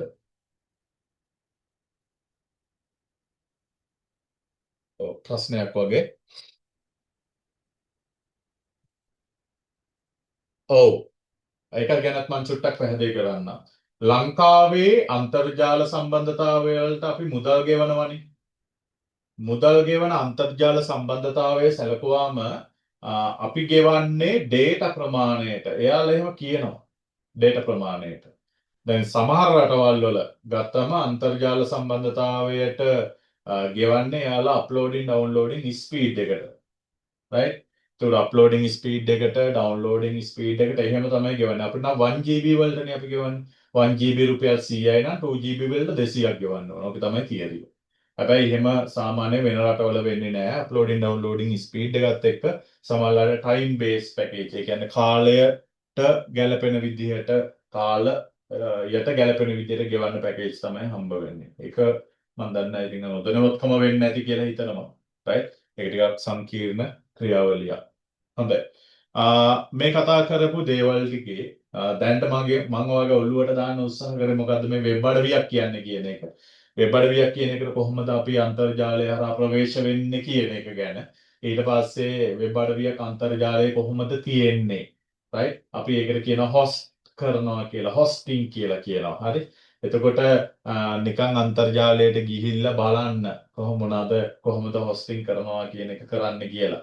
අපිට උනත් කරගන්න පුළුවන් මේක බොහොම සරල ක්‍රියාවලියක්. වර්තමානයේ වෙනකොට අපි මේ ඉගෙන ගන්න සාම්ප්‍රදායික පාඩම් රටාවෙන් ඔබට ගිය යුතු සංකල්පය තමයි වෙබ් අඩවි තුල නිර්මාණය වෙන්නේ. WordPress කියලා එකක් ගැන අහලා ඇති මෘදුකාංගයක්. අන්තර්ජාල වෙබ් අඩවි සංවර්ධන මෘදුකාංගයක්. right? වෙබ් අඩවි වෙනුවට අපිට එයාලා පැකේජ් එකක් විදිහට මේක ලබා දෙනවා. ඉතින් වෙබ් අඩවියක් හදන්න කිව්වම මොනවත් නැහැ ඩවුන්ලෝඩ් කරලා අප්ලෝඩ් කරලා දුන්නා. කස්ටමයිසින් right? එතකොට කස්ටමයිස් කරනවා කියලා කියන්නේ අපිට ඕන විදිහට මේක වෙනස් කර ගන්නවා කියන එක. ඉතින් පුතේ මේවා හරි සරල සංකල්ප. මහා ලොකුවට මැව්වට මිනිස්සු දැන් එහෙම එකක් ගැන කතා කරන්න ගියාම මං හිතනවා බහුතරයක් දෙනා මේක ගැන දන්නවා. හරි. ඔයාලත් එහෙමනේ. මෙතන හිටියට මං හිතන්නේ මේ වෙනකොට හොඳ බිස්නස් එකක් කරන මිනිස්සු මේ පන්ති ඇතුලේ තින්න පුළුවන්. right?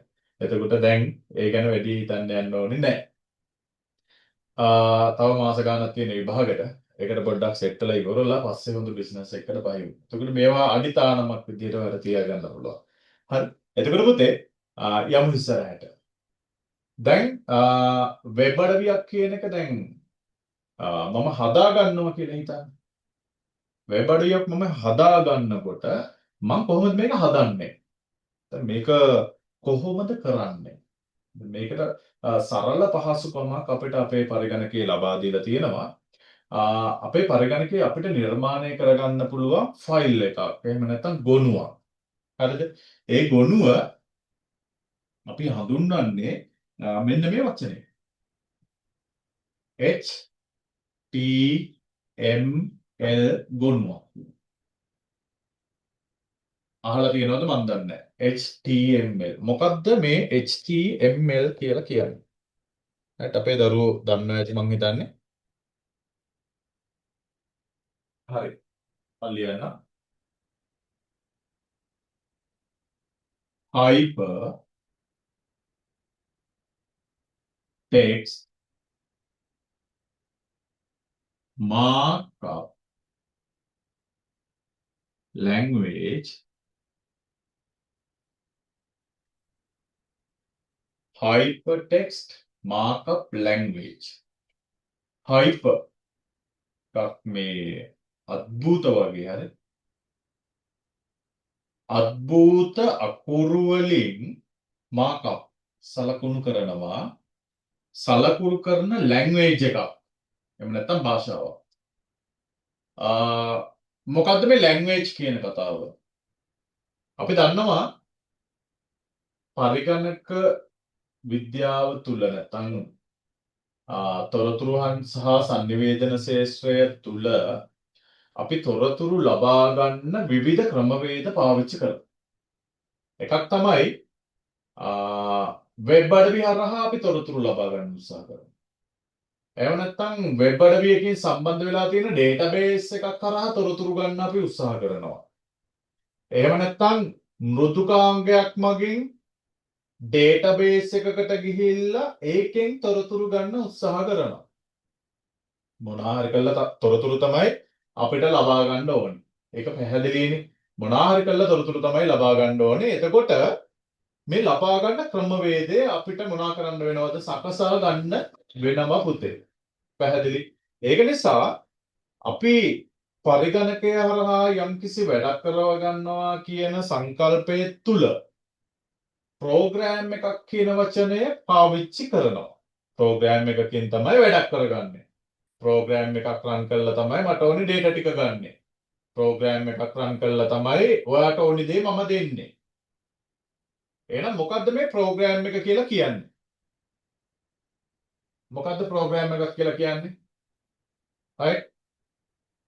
ප්‍රෝග්‍රෑම් එකක් කියලා කියන්නේ අපිට ඕනි දේ කරගන්න අපි හෝ මේ ප්‍රෝග්‍රෑම් එක හදපු කෙනා එයාට ඕනි උපදෙස් ටිකක් දීලා හදාගත්ත යම්කිසි වැඩසටහනක්. වැඩසටහනම තමයි ප්‍රෝග්‍රෑම් එක. ආයෙසරක් කියන්න. අපිට අවශ්‍ය කරන වැඩක් කරගන්න. උදාහරණයක් විදිහට මට වීඩියෝ එකක් බලන්න ඕන. උදාහරණයක් විදිහට මට සින්දුවක් අහන්න ඕනේ. උදාහරණයක් විදිහට මට ඉන්ටර්නෙට් එකට යන්න ඕනේ. උදාහරණයක් විදිහට මට ඩේටාබේස් එකක් හදා ගන්න ඕන. එතන විවිධ ක්‍රියාවන් තියෙන්නේ. මේ විවිධ ක්‍රියාවන් ටික සිද්ධ කරන්න අපිට පුතේ විවිධ උපදෙස් දෙන්න වෙනවා. පැහැදිලිද කියන දේ? ඒක නිකන් හරියට මම ඉංග්‍රීසි ඉගෙන ගන්නවා නම් ඉංග්‍රීසි භාෂාව ප්‍රගුණ කරන්න ඕනේ. මම සිංහල ඉගෙන ගන්න කැමති නම් සිංහල භාෂාව ප්‍රගුණ කරන්න ඕනේ. දෙමළ ඉගෙන ගන්න ඕන දෙමළ භාෂාව ප්‍රගුණ කරන්න ඕනේ. ජර්මන් ඉගෙන ගන්න ඕන ජර්මන් භාෂාව ප්‍රගුණ කරන්න ඕනේ. එහෙනම් මම මොකද කරන්න ඕනි? ඒකට ආවේනිකව වෙන් වෙච්ච ක්‍රමවේදයක් අනුගමනය කරන්න ඕන. එතකොට පරිගණක තාක්ෂණය කියන සංකල්පය ඇතුලේ ඔය දේම තියෙනවා. හරිද? මට ඕනේ දේ කරගන්න ඒ දේට අදාළ දේ මම ප්‍රගුණ කරලා පරිගණකයට කියලා දෙන්න ඕනේ. එච්චර. ප්‍රශ්න මොනවා හරි තියෙනවද? දාන්න chat එකේ. හරි. එතකොට ඔයාට data ටිකක් ගන්න ඕන නම් ඔයා database පිළිබඳ භාෂාවක් ප්‍රගුණ කරලා තියෙන්න ඕනේ. database එකක් හදනම නම්. ඔයා වෙබ් අඩවියක් හදනවා නම් වෙබ් අඩවිය පිළිබඳ භාෂාවක් ප්‍රගුණ කරලා තියෙන්න ඕනේ. මොකද භාෂාව දන්නේ නැත්නම් මට උපදෙස් දෙන්න බෑ. පැහැදිලිද කියන දේ? භාෂාව දන්නවා නම් විතරයි මට උපදෙස් දෙන්න පුළුවන්. හරි. එතකොට මම මෘදුකාංගයක් මොකක් හරි එහෙම නැත්නම් මම Python වලින් මෘදුකාංගයක් හදනවා නම් Python භාෂාව ප්‍රගුණ කරලා ඉන්න ඕනේ. අපේ දරුවන්ට මං කියන දේ පැහැදිලිද? right? අත උස්සමු බලන්න.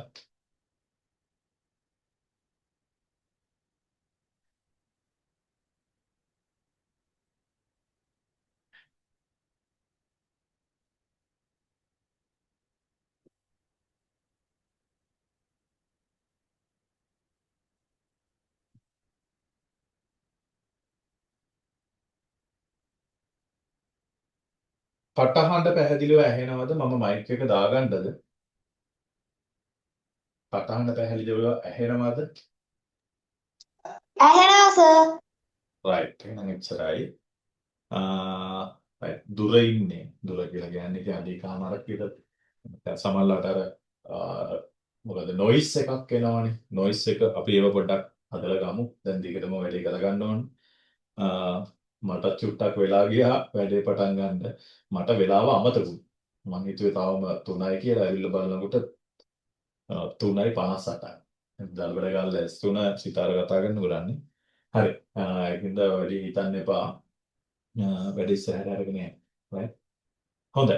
එහෙනම් වෙබ් අඩවියක් හරහා අපි කරගන්නේ අන්තර්ජාලයේ තියෙන තොරතුරු ටිකක් ගන්න එක. එහෙම නේද?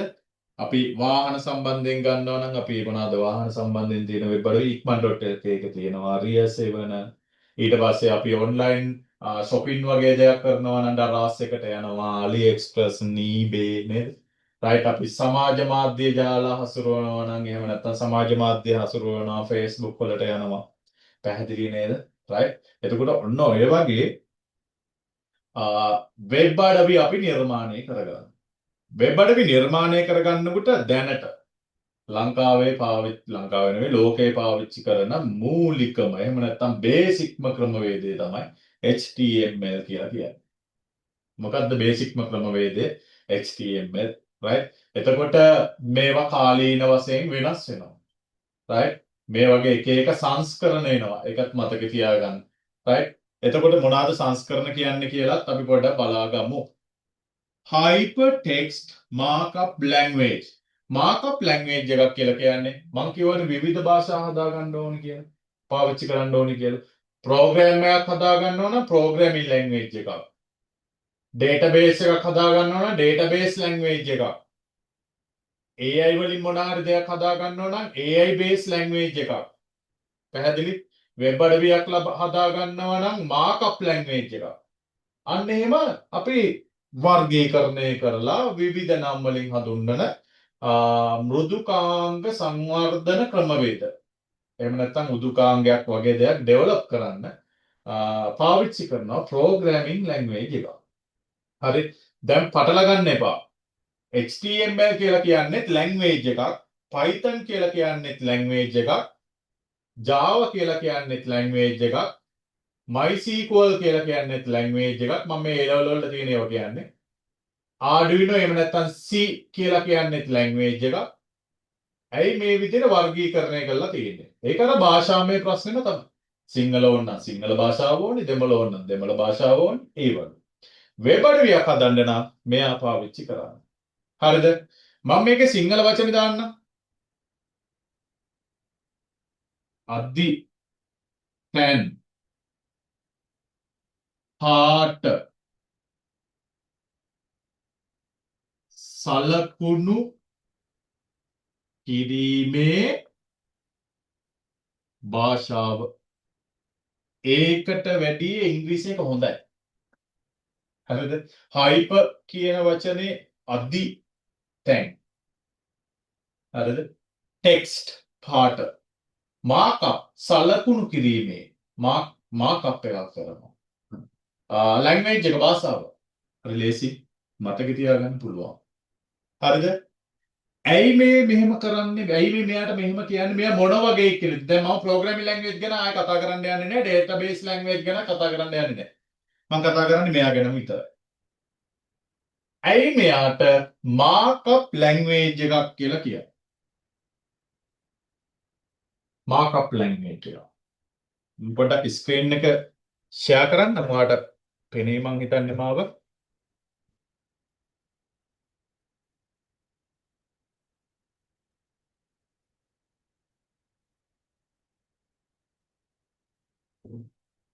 හරි බෑග්ග්‍රවුන්ඩ් එක ගැන වැඩි හිතන්න එපා. වර්ඩ් මම ඕපන් කරලා තියෙන්නේ.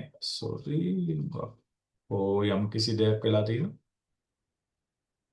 ඔයාලට පේනවද මන් දන්නේ නැහැ.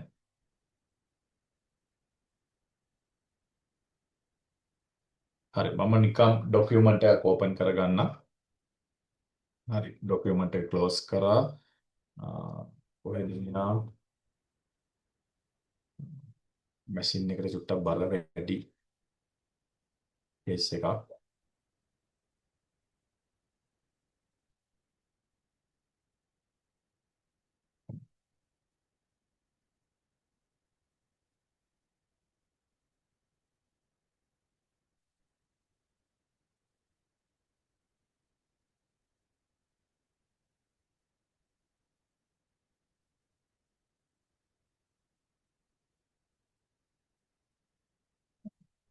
සෝරි පුතේ ස්ක්‍රීන් එක ෂෙයා වෙන්නේ නැහැ.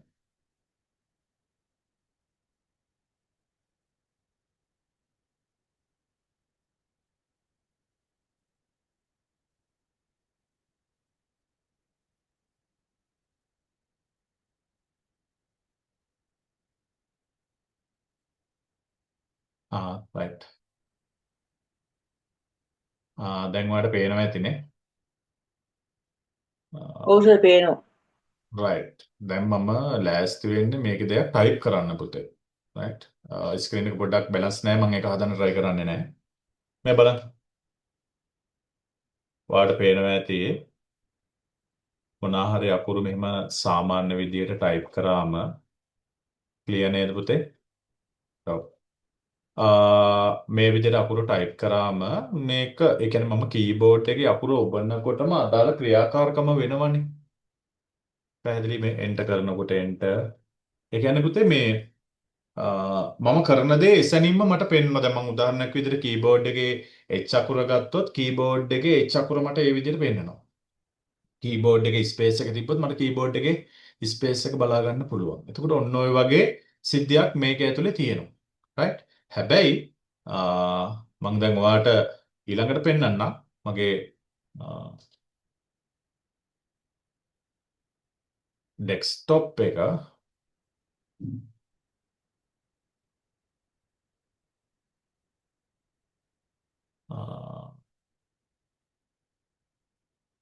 ડોකියුමන්ට් ඇතුලේ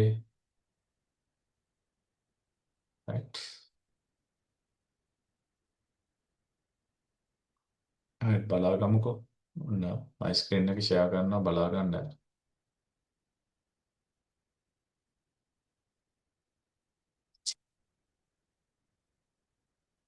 හරි. ඒක අතහැරලා දාමුකෝ. මං මාරු වෙන්නම්කෝ. දැන් මේ විදිහට ටයිප් කරනකොට මට එසැනින් අවුට්පුට් එක ලබා දෙන්නේ යම් කිසි හේතුවක් නිසා.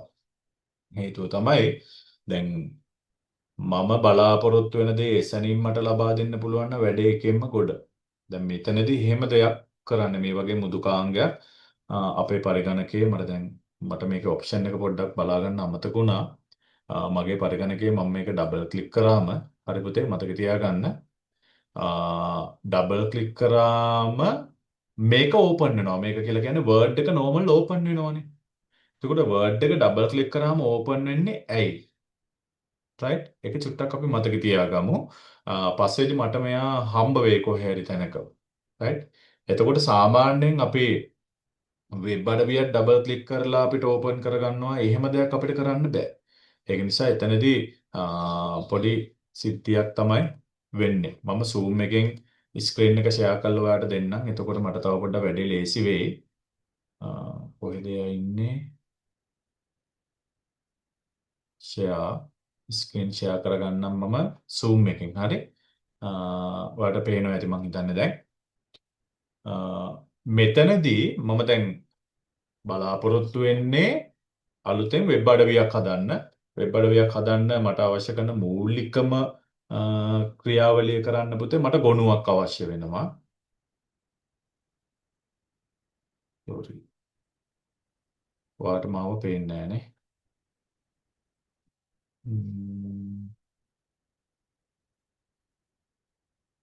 තත්පරයක් දෙන්න.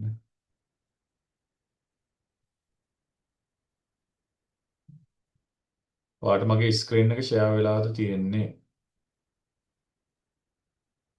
පේන්නේ නැහැ. මට මේක දැන් පොඩ්ඩක් හදාගන්න බැරි සයිස් එකක් තියෙන්නේ.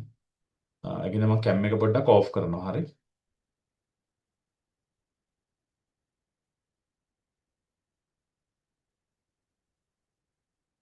වැඩේ බකල්ලේ දන්නේ නැහැ. චුට්ටක් බලාගමු. මට එකපාරම ගොඩ දාගන්න ටිකක් අමාරු කේස් එකක් තියෙන්නේ. හරි? දැන් මොකද වෙන්නේ? ඔයාලට මොන හරි දෙයක් පේනවද? රයිට්. පේනවනේ. රයිට්. මම කතා කර කර ස්ක්‍රීන් හිටියේ ෂෙයා කරපු හරි පොඩි ස්ක්‍රීන් එක ෂෙයා වෙලා තියෙන්නේ. මම දැන් බලාපොරොත්තු වෙන්නේ මෙන්න මේ දේ ඔයාලට පෙන්නලා දෙන්න. මම ටික ලොකු අයිකන් වලින් දාගන්නම්. මේ ටික ස්ක්‍රීන් එක ෂෙයා වෙලාද? පේනවද ඔයාලට? ඔව් සර් පේනවා ළමයි අවුලක්. පේනවනේ. හරි. මෙතන තියෙනවා එක එක කට්ටිය. මෙයාලා ගැන පොඩ්ඩක් මම කතා කරන්න ඕනේ. ඩේටාබේස් මේ ඇක්සස් වලින් නිර්මාණය කරපු එකක්. ඔයාලට පේනවා ඇති ODB කියලා එහෙම වැටලා තියෙනවා.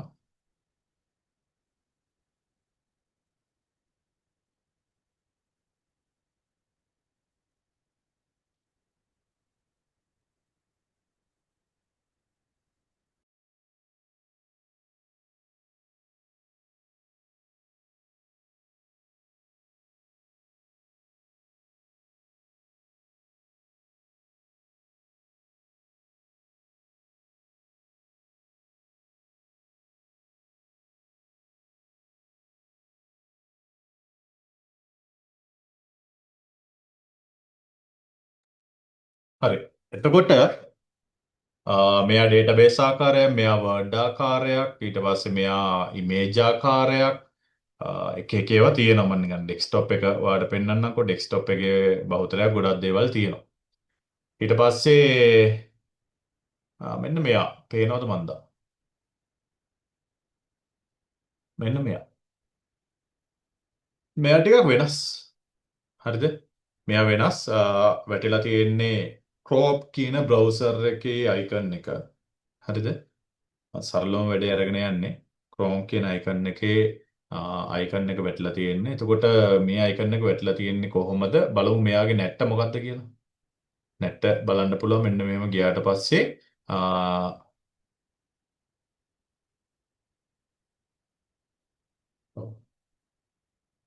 හරි. මෙයාට කියනවා Chrome HTML document එකක් කියලා. Chrome HTML document එකක්. මෙයා පොඩ්ඩ වෙනස්. මම පොඩ්ඩ ඩබල් ක්ලික් කරලා පෙන්නන්නම්. ඩබල් ක්ලික් කරනකොට මොකද්ද වෙන්නේ කියන එක පොඩ්ඩක් බලන්න. දැන් මෙයා ඩබල් ක්ලික් කරාම ඕපන් වෙන්නේ කොහොමද ඔන්න? මෙයා Excel වල ඕපන් වෙන්නේ ඔයාලට පැහැදිලි ඉන්නේ. හරි? ඊට පස්සේ මෙයා ඩබල් ක්ලික් කරාම බලන්න මොකද්ද වෙන්නේ කියලා. පැහැදිලි නේද? රයිට්? මෙයා ඕපන් වෙන්නේ වෙන දිහාක. මෙයා ඕපන් වෙන්නේ අපේ බ්‍රවුසර් එකේ. මේක තමයි අපේ බ්‍රවුසර් එක කියලා කියන්නේ. එතකොට බ්‍රවුසර් එක ඇතුලේ මෙන්න මෙතන තමයි අර කියපු ඇඩ්‍රස් එක තියෙන්නේ. මෙන්න මෙයා දිහා චුට්ටක් බලන්න. ඔයාලට පේනවා මං හිතන්නේ. right? මෙයා තමයි අපේ අර ෆයිල් එකේ නම. මං කිව්වා නේද මෙතන HTML ගොනුව කියලා.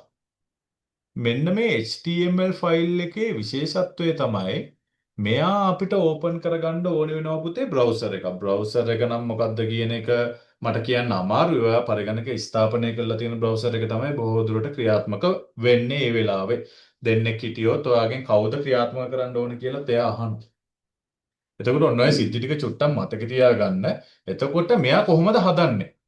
උදාහරණයක් විදිහට දැන් ඔයාට පේනවා මෙතන ගොඩාක් විස්තරනේ. මේ ලස්සනට මේක හදලා මේක නම් ලස්සන නෑ. ලස්සනට හදලා තියෙන එකක් මම පෙන්නන්නම් පොඩ්ඩක්. කොහෙද තිබ්බේ කියලා මට මතක නැත. ඩවුන්ලෝඩ් ඩෙස්ක්ටොප් මෙතන නෑ. ඊට පස්සේ මම කොහෙට හරි දාගත්තා. බලමු. නෑ මෙතන නෑ. කොහෙද දැම්මේ? reform grade 6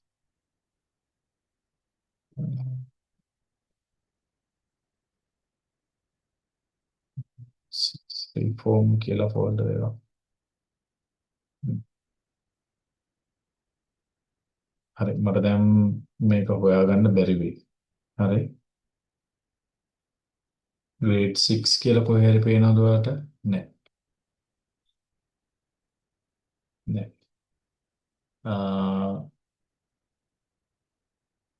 grade 6. හරි දැන් ඒක නම් අපි හොයන්නේ නැතුව එමු.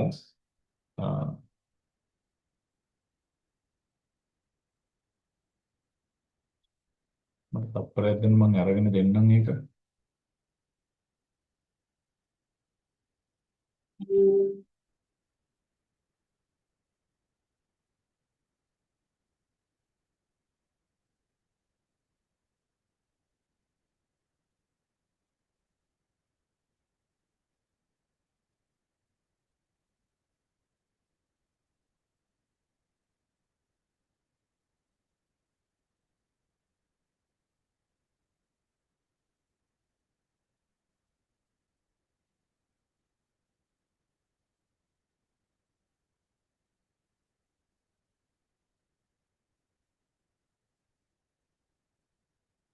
හරි පුතේ.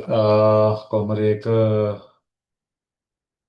X5 වෙලා WhatsApp එකේ තිබුණේ. දැන් ඒක න හොයන්න යන්න ඕනේ නෑ. මම ආය ෂෙයා කරන්නම් ස්ක්‍රීන් එක. sharing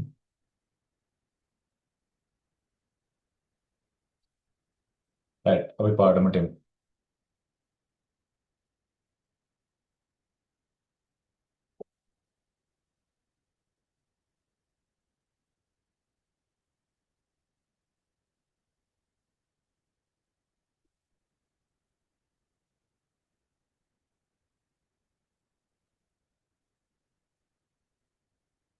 හරි දැන් හරි.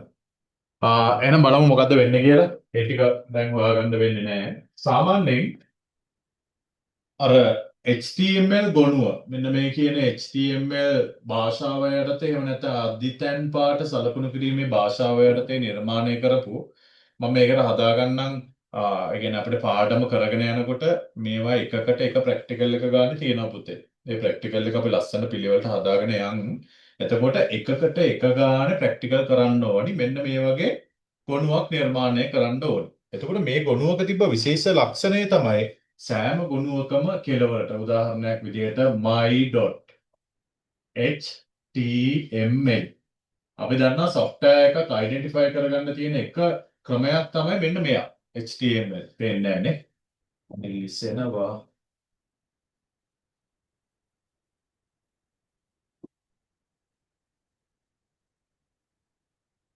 ආලෝකයේ මදි කේස් එකක් right come on my.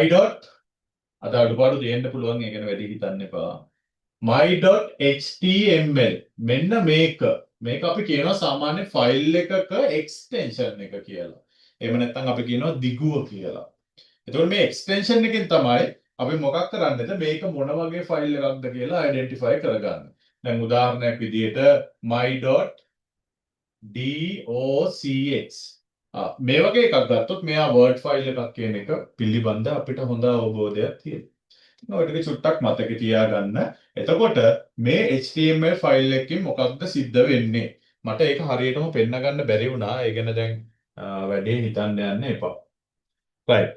Word file එකක් ඩබල් ක්ලික් කරාම Word ෆයිල් එක ඇතුලේ මම පෙන්නුව විදිහට මම ටයිප් කරන දේ එලෙසම එසැනින් පෙන්වනවා. පැහැදිලිද? ඔන්න මතක තියාගන්න ඕනේ දේ. හැබැයි පුතේ HTML ෆයිල් එක එහෙම වෙන්නේ නැහැ. ඕක ඔයාලට මම කට වචනෙන් කිව්වට තේරෙන්නේ නැහැ. ඒක නිසා මම ඔක පොඩ්ඩක් පැහැදිලි කරන්නම්කෝ. සාමාන්‍යයෙන් ඔයාලා මෙතන ඇත්ති මං හිතන්නේ වේදිකා නාට්‍යවල එහෙම නැත්නම් මොනවා හරි විවිධ ප්‍රසංගවල වේදිකාවේ විවිධ අංගයන් ඉදිරිපත් කරපු අය. සින්දු කර කියපු අය ඇති, නාට්‍ය කරපු අය ඇති, රයිට් එක එක දේවල්නේ. එතකොට වේදිකාවේ නාට්‍යයක් කොහොමද ඔයා සිද්ධ කරන්නේ? ඔයාලා ටීචර් හරි කවුරු හරි කියනවා රයිට් මෙන්න මෙහෙමයි. මේකේ තියෙනවා තිර පිටපතක්. මේ නාට්‍ය මෙහෙම වෙන්නේ. මේකේ නළුව ඔයා මෙන්න මේ ටික කරන්න ඕනේ කියලා ඔයාලා කවුරු හරි කියනවා. ඕක එක පැත්තක්. ඔව් මියුරංග ගලකට හිටියලු. හරි. මම හිතන්නේ නාට්‍ය වාඩි වෙන ගල් ගෙඩියකට ඉන්න ඇති. right? එතකොට ඒව මතක් කරන්න එපා ඉතින්. හරි දැන් ඒක උදාහරණයකට ගත්තම අපේ හැමෝටම ඔක මතකේ තියෙන්නේ මියුරංග. මියුරංගට ගල් ගෙඩියකට ඉන්න කියලා තිර පිටපතේ තියෙනවා. මියුරංග ගල් ගෙඩියක්සේ වේදිකාවේ කොනක බුළු වී සිටි. ඔහුගේ ඇඟ මතට කළු පාට රෙද්දක් දමා ඇත. හරිද? එතකොට මොකද්ද වෙන්නේ? අර තිර පිටපතේ ඔක්කොම ටික ලියලා තියෙන්නේ. කොහොමද මේ වෙලාවේ වෙන්න ඕනේ right? එතකොට මියුරංග මොකද කරන්නේ? වේදිකාව මුල්ලට යනවා. හරි? ගලක් වගේ ගුලි වෙලා ඉන්නවා. එයාගේ ඇඟ උඩින් රෙදි කැල්ලක් දාලා තියෙනවා. තව කවුරු හරි ඇවිල්ලා වාඩි වෙලා ඉන්න පුළුවන්. දැන් මරු සිද්ධි ටිකක් නේ ඔගේ වෙන්නේ නේ. එතකොට ඒකෙදි වෙන්න ඕනි දේ අකුරෙන් ලියලා තියෙනවා. මාක් කරලා තියෙනවා. මියුරංග කියන්නේ ගලක්. හරි? ගලක් විදියට ඉන්න ඕනි එක්කෙනෙක්. හරි? ඒතර සිතාරා වැද්දියක් විදියට ඉන්නවා. එතකොට වැද්දි නටනටා සින්දු කිකියා වේදිකාවට එනවා. එතකොට මොකද වෙන්නේ? සිතාරා වැද්දි වගේ ඇඳගෙන නේ. හරිනේ කමන්නේ නැහැ සිතාරා. right? වේදිකාවට එනවා නටනටා සින්දු කිකියානේ එනවා. දුන්නයි කඩුවයි හරි මොකක් හරි ගෙටේරිය හරි මොකක් හරි අරගෙන වේදිකාවට එනවා. එතකොට වේදිකාවට ඇවිල්ලා ඒ කරන දේවල් ටික ලියලා තියෙන්නේ පුතේ. අර කියන තිර පිටපතේ. ස්ක්‍රිප්ට් එක කියලානේ අපි කියන්නේ. මේ ස්ක්‍රිප්ට් එකේ ලියලා තියෙන පැහැදිලි ස්ක්‍රිප්ට් එකේ ලියලා තියෙන විදිහට තමයි අදාළ වේදිකා නාට්‍ය හෝ සාමාන්‍ය ටෙලි නාට්‍ය හෝ ෆිල්ම් එක හෝ ක්‍රියාත්මක වෙන්නේ. එහෙම නැත්නම් නළුවෝ නිලියෝ රඟපාන. එතකොට නළුවෝ නිලියොන්ට රඟපාන්න ඕනි විදිහ එයාලා තිර පිටපතේ මාක් කරලා තියෙනවා. පැහැදිලිද කියන දේ තිර පිටපතේ මාක් කරලා තියෙනවා. අන්න ඒකට තමයි මාක් අප් ලැන්ග්වේජ් එකක් කියලා කියන්නේ. දැන් ඕක ඇත්තටම මම කරලා පෙන්නන්නත් එපා. හරි. දැන් ඔයාට වෙබ් අඩවියක් ඇතුලේ දකින්න පුළුවන් මෙන්න මෙහෙම මාතෘකාවක්. my country.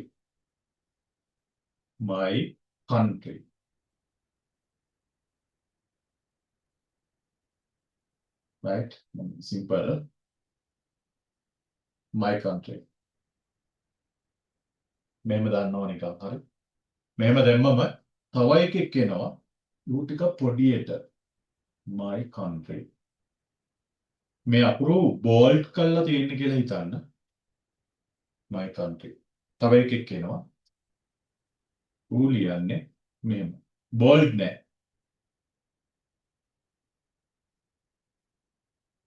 උත්තරයක්.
හරි.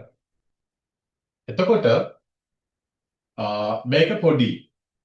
ඊට පස්සේ තව කවුරු හරි මේ නිල් පාටකින් පෙනේ මං හිතන්නේ අර වගේ උඩ ලියපු එක හා සමානව my country කියලා ලියන. මේක ඇවිල්ලා ඔයා ලියන රචනාවේ මාතෘකාව කියලා හිතන්නකෝ. මම මේ ස්ක්‍රිප්ටින් ලැන්ග්වේජ් එක කියන එක එහෙම සෝරි මාකප් ලැන්ග්වේජ් එක කියන එක ඔයාලට පැහැදිලි කරන්න ගන්න පොඩි උදාහරණයක්. මේක ලොකු ප්‍රමාණයේ මාතෘකාවක්. හරි. මෙයා ඊට වැඩිය පොඩ්ඩක් අඩු ප්‍රමාණයේ මාතෘකාවක්. මෙයා ඊටත් වඩා අඩු ප්‍රමාණයේ මාතෘකාවක්. මෙයා අර වගේම ලොකු මාතෘකාවක්. හැබැයි පාට වෙනස්. පැහැදිලිද කියන දේ? දැන් මේක මෙහෙම ලියන්න ඕනේ. ඉස්සලාම තියෙන ලොකු මාතෘකාවක්. මේ ලොකු මාතෘකාව ටිකක් මොකද්ද මේ තද කළු අකුරෙන් තියෙන්න ඕනේ. පැහැදිලි. ඉතින් ඉතිරි ඒවා එහෙම එන්න ඕනි නෑ. පැහැදිලිද කියන දේ? ඉතිරි ඒවා එහෙම එන්න ඕනි නෑ. අනිත් ඒවා අර මාතෘකාවට වැඩිය පොඩ්ඩක් පොඩි වුණා නම් හොඳයි. පැහැදිලි. ඊට පස්සේ ඊළඟ එක්කෙනා මාතෘකාවක් විදිහට තියෙනවා. අරයටත් වැඩිය හැබැයි පොඩි. අපි දැකලා තියෙනවා ප්‍රධාන මාතෘකාව තියෙනවා, අනු මාතෘකාව තියෙනවා, ඒක ඇතුලේ ආය මාතෘකාව තියෙනවා, අනු මාතෘකා, අනු මාතෘකා එහෙම තියෙනවනේ. ඒකට ඕක තමයි ක්‍රියාවලිය. එතකොට ওই මාතෘකා කේස් එක ඇතුලේ මේක මෙහෙම මට පෙන්වන්න ඕනි කියලා මම අද ප්‍රැක්ටිකල් මොනාවත් කරන්න බලාපොරොත්තු වෙන්නේ නැහැ. හරිනේ? මේක මෙහෙම පෙන්වන්න ඕනි කියලා මට ලියන්න වෙනවා අර වගේ වගන්තියක්. ඒ වගන්තිය මෙන්න මෙහෙම ලියවෙන්නේ පුතේ. උදාහරණයක් විදිහට මෙන්න මෙයා ලියන්නේ H1. ඔන්න ඕක නිකන් අමුතු විදිහකට හරි. H1 my country. හරි. හැබැයි අකුර ඒ විදිහටම තියෙන්න ඕනේ. ඊට පස්සේ ටිකක් අමුතු විදිහකට මෙන්න මෙහෙම එයාට පොඩි ඩිසයින් එකක් දාන්න. මෙයා ලියනකොට එයාට දාන්නේ H2 my country. මේ විදිහට. මෙයාට දායි H6 කියලා.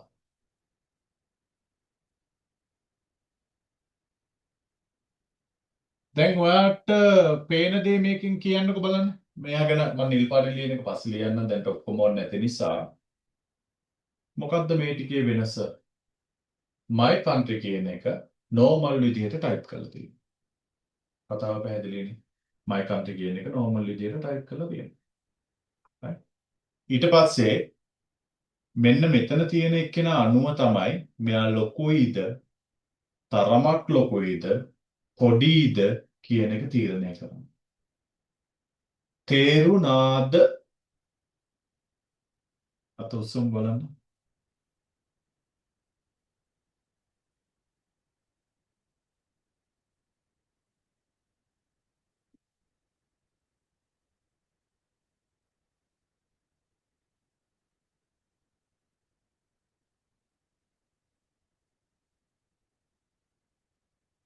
අවුලක් නැහැ වගේ.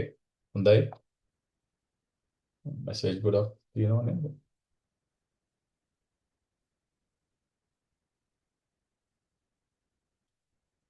හරි. සිත අර තරහ වෙලාද කොහෙද මම දැන් දැක්කේ. හරි. එතකොට මෙන්න මේක තමයි පුතේ ඔය මාක් කරලා තියෙන්නේ. එහෙම නැත්නම් සලකුණු කරලා තියෙන්නේ. මෙන්න මේක මෙහෙම වෙන්න ඕනි කියලා. දැන් ඔයා සමහරවිට දැකලා ඇති වෙබ්සයිට් වල මැද තියෙනවා මොනවද? වෙබ්සයිට් වල මැද තියෙනවා ෆොටෝස්. ෆොටෝස් තියෙනකොට අපි පාවිච්චි කරන්නේ මෙන්න මේ වගේ සිද්ධියක්. මගේ ෆොටෝ එකක් දානවා නම් මම කියලා දාලා ෆොටෝ එකේ නමක් තියෙනවා එක්ස්ටෙන්ෂන් එකක් JPG my.jpg ඊට පස්සේ ඔහොම දාපු ගමන් මොකද්ද වෙන්නේ වෙබ් අඩවියේ අපිට පේන තැනට ෆොටෝ එකක් ඇඩ් වෙන්නේ ෆොටෝ එකක් මම ලියන්නේ පොඩි වගන්තියක් වගන්තිය තමයි මගේ අර සලකුණු කරන භාෂාවෙන් ලියන වගන්තිය හැබැයි මට අවුට්පුට් එක හම්බෙන්න ටිකක් වෙනස් විදිහකට. ඉතින් අපේ දරුවන්ට ඕක තේරෙනවද මොකද්ද සලකුණු කිරීමේ භාෂාව? නළුවා වේදිකාවටනේ සිතාරා වේදිකාවට නටනටා ගී ගයමින් පැමිණෙයි. කතාව පැහැදිලිනේ. ඕක තේරුම් ගත්තා නම් වැඩි. හරි. හරි. අත උස්සන්න බලන්න. පැහැදිලි අය පැහැදිලි මදි අයත් ඇති. හොඳයි. දෙන්නයි. තව ඉන්නවද? හොඳයි.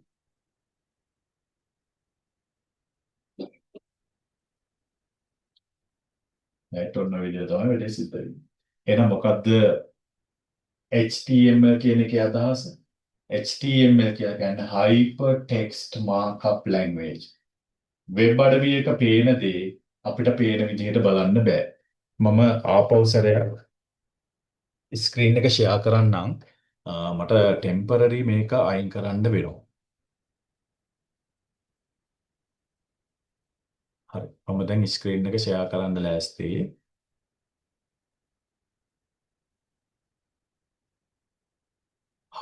රයිට්. මෙන්න මෙහෙම. ඔයාට මේ තියෙන්නේ වෙබ් අඩවියක තියෙන එක වෙබ් පිටුවක් කියලා හිතන්න. වෙබ් අඩවියක තියෙන වෙබ් පිටුවක් කියලා හිතන්න.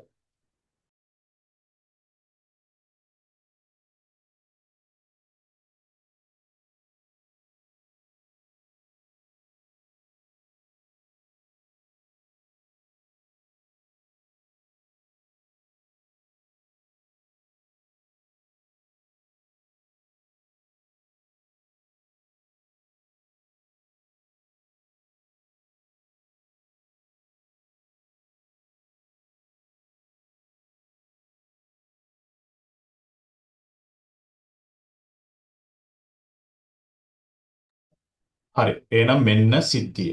මේ තියෙන්නේ පුතේ මාකප් ලැන්ග්වේජ් එකක්. අපේ දරුවන්ට මේක පැහැදිලි වෙයි. හරිද? මාකප් ලැන්ග්වේජ් එක ගත්තම මේ මාකප් ලැන්ග්වේජ් එකෙන් ලියලා තියෙන එකක්. මේ මෙතන බලන්නකො මෙයා. මෙයා අර මම කියපු මාතෘකාව වගේ. මේ මාතෘකාව මැදට ඇවිල්ලා තියෙන්නේ. ඒ කියන්නේ අපි දන්නවා සාමාන්‍ය වෙබ්සයිට් එකක් බැලන්ස් කරනකොට ලොකු වැඩිද මම දන්නේ. හරි. වෙබ්සයිට් එකක් ගත්තම වෙබ්සයිට් එකේ මේ අද මාතෘකා තියෙන්න පුළුවන්. මේ තියෙන ඒ වගේ මාතෘකාවක්. ඊට පස්සේ මේවා දැකලා ඇති ඔයාලට මතක ඇති මේවානේ.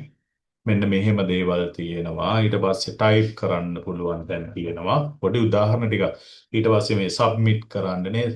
ඔන්නෝම කතා ටිකක් මේකේ ඇතුලේ තියෙනවා. right? දැන් මේක ඇත්තරම වෙන්නේ කොහොමද කියලා බලමු.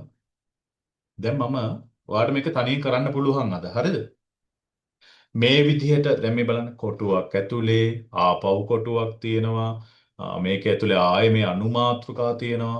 මෙන්න මේ විදිහට මේ තියෙන සෙට් එක මේ විදිහට පෙන්වන්න කොච්චර අර වගේ මේ මාකප් භාෂාවකින් කොච්චර වචන ලියන්න ඕනද කියලා බලමු. ඔන්න බලන්න. එතකොට මේ තියෙන්නේ වෙබ් පිටුව. හරි. වෙබ් පිටුව. නම් මම රයිට් ක්ලික් කරනවා. ඔයාලට මේක කරන්න පුළුවන්.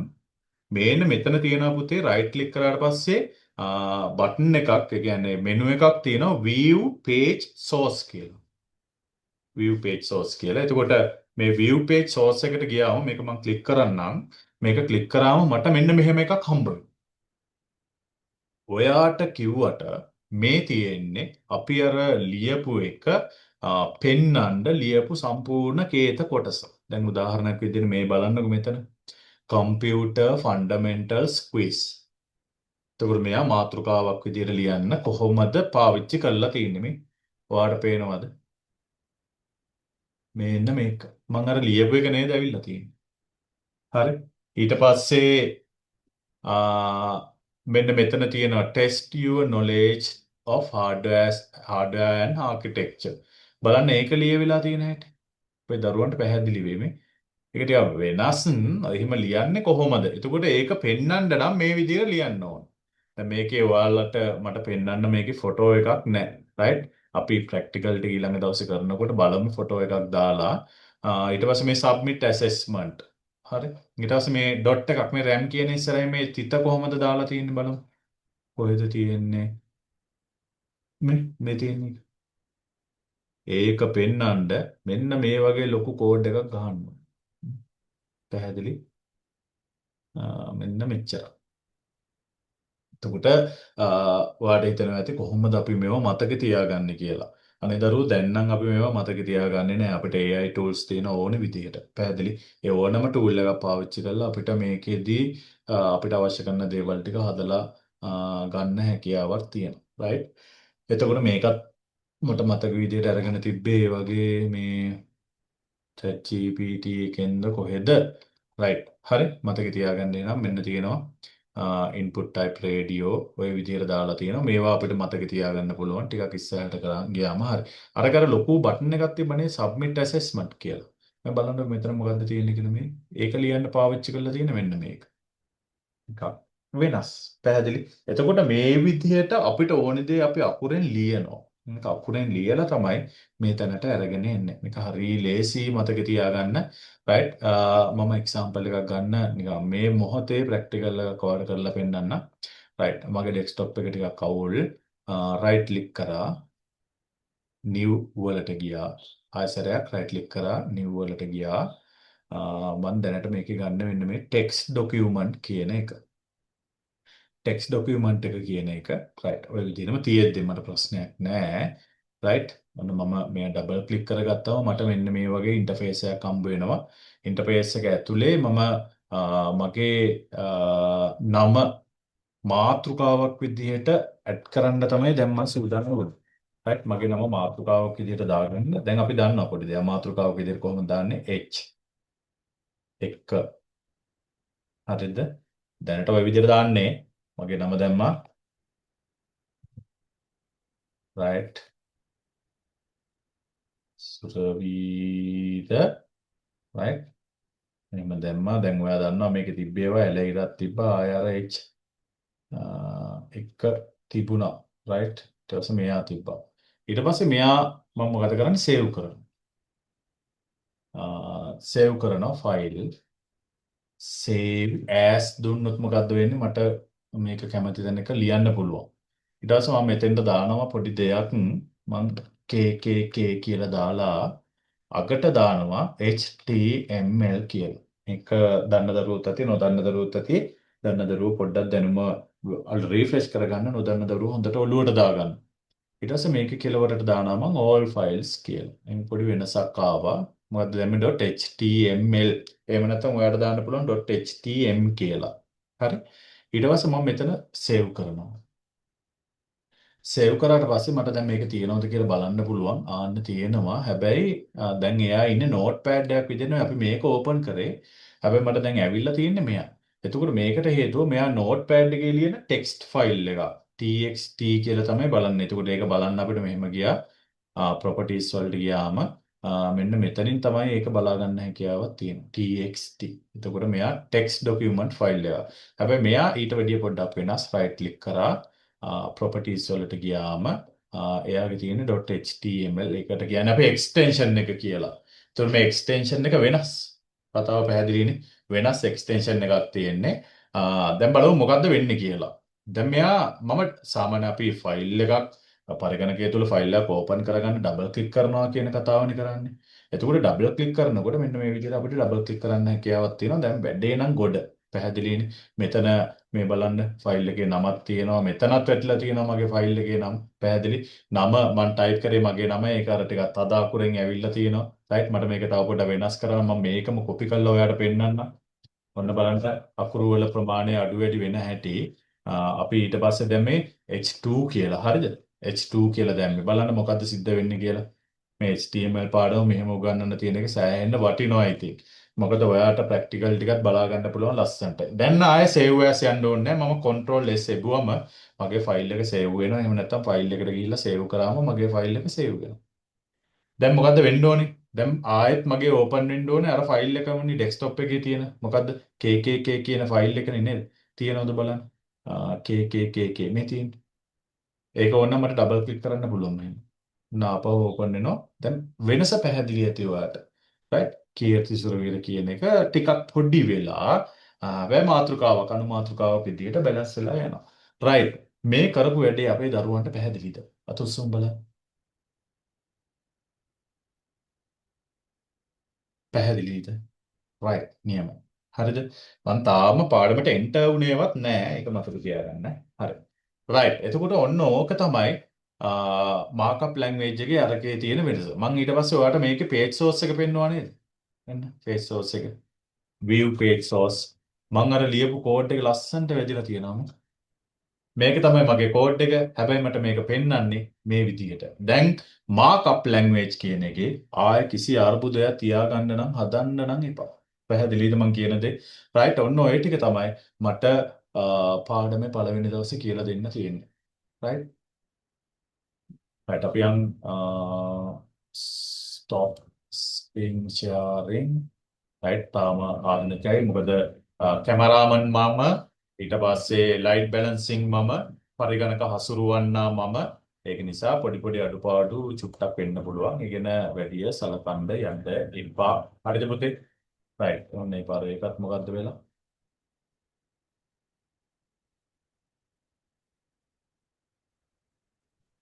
දැන් හරි. රයිට් එහෙනම් අද දවසේ කතා කරපු ටික පැහැදිලිද? මම පොඩි දෙයක් ඉල්ලනවා අද අනිත් අයට විභාග පුතේ සඳගෙන් පස්සේ මම එයාලට සපෝට් එකක් විදියට හවස 6ට ඔන්ලයින් පේපර් ඩිස්කෂන් එකක් දාගත්තා. ඉතින් ඔයාලගේ වෙලාවෙන් මම විනාඩි 15ක් ගන්නවා. රයිට්? මොකද මට පේපර් එක තාම සෙටල් කරගන්න බැරි වුණා. කිව්වට එකකින් කරන්නත් බැහැ. ඒක නිසා හරි පුතේ. ඒකින්ද මම අද දවසේ පළවෙනි දවසේ මම පන්තිය නවත්තන්න කියලා තමයි බැලුවේ. ගැටලුවක් නැහැ. ලබන සතිය වෙනකොට ඔයාලට නිබන්ධනයත් එක්කම ක්ලාස් එකට සම්බන්ධ වෙන්න පුළුවන්. අපේ ආරම්භය හොඳයි. අපේ දරුවෝ මං හිතන්නේ මදි ඉතින්. රයිට්? මදි ඔක්කොම සම්බන්ධ වෙලා නැහැ. කමක් නැහැ වුණාට 2027 අයත් ගොඩක් අඩුයි කිව්වට රයිට්? 2026 අඩුයි කරන්න දෙයක් නැහැ. රයිට්? පළවෙනි දවස් ඔහොමයි. ඒක සාමාන්‍ය දෙයක්. දැන් හැමදාම සිකුරාදා හවස 4ට මේ විදිහට අපේ HTML පාඩම යනවා. එතකොට ඉරිදා දවසට ඔව් 14 කියන්නේ මාත් එක්කනේ බා. එතකොට වැඩක් නැහැ ඉතින්. හරි. අනිත් අයට බලමු. රෙකෝඩින් ටික මම ඔයාලට දෙන්නම්. අපිට මම මේ බලාපොරොත්තු වෙන්නේ මේ වැඩෙන් ඇත්තරම එකක් තමයි 2026 දරුවන්ට පාඩමක් ටක්කලා ලේසියෙන් ඉවර කරගන්න පුළුවන් වෙනවා. මොකද මාස 7ක් වගේ කාලයක් තමයි තව බැලන්ස් කරගන්න තියෙන්නේ. ඉතින් අපේ අනිත් දරුවන්ට මම සම්බන්ධ වෙන්න කියලා කිව්වේ එයාලටත් ඔන්ලයින් අත්දැකීම ලබා දෙන්න. මොකද මමත් සෑහෙන කාලෙකින් ඔන්ලයින් කරන්නේ. එතකොට මම විතරක් නොකර ඉන්නේ මොකද කියලා මටත් වෙලාවකට හිතුණා. එහෙම කියලා තියෙන එක නිසා මොකක් හරි දෙයකට අපි වැඩේ ලස්සනට අරගෙන යන්න. මේ බෝඩ් එක මම මේ පාඩමක් උගන්වන්න පාවිච්චි කරන්නේ අවුරුදු මම හිතන්නේ 3කින් 4කින් වගේ. 3කින් වගේනේ. රයිට් අවුරුදු මේක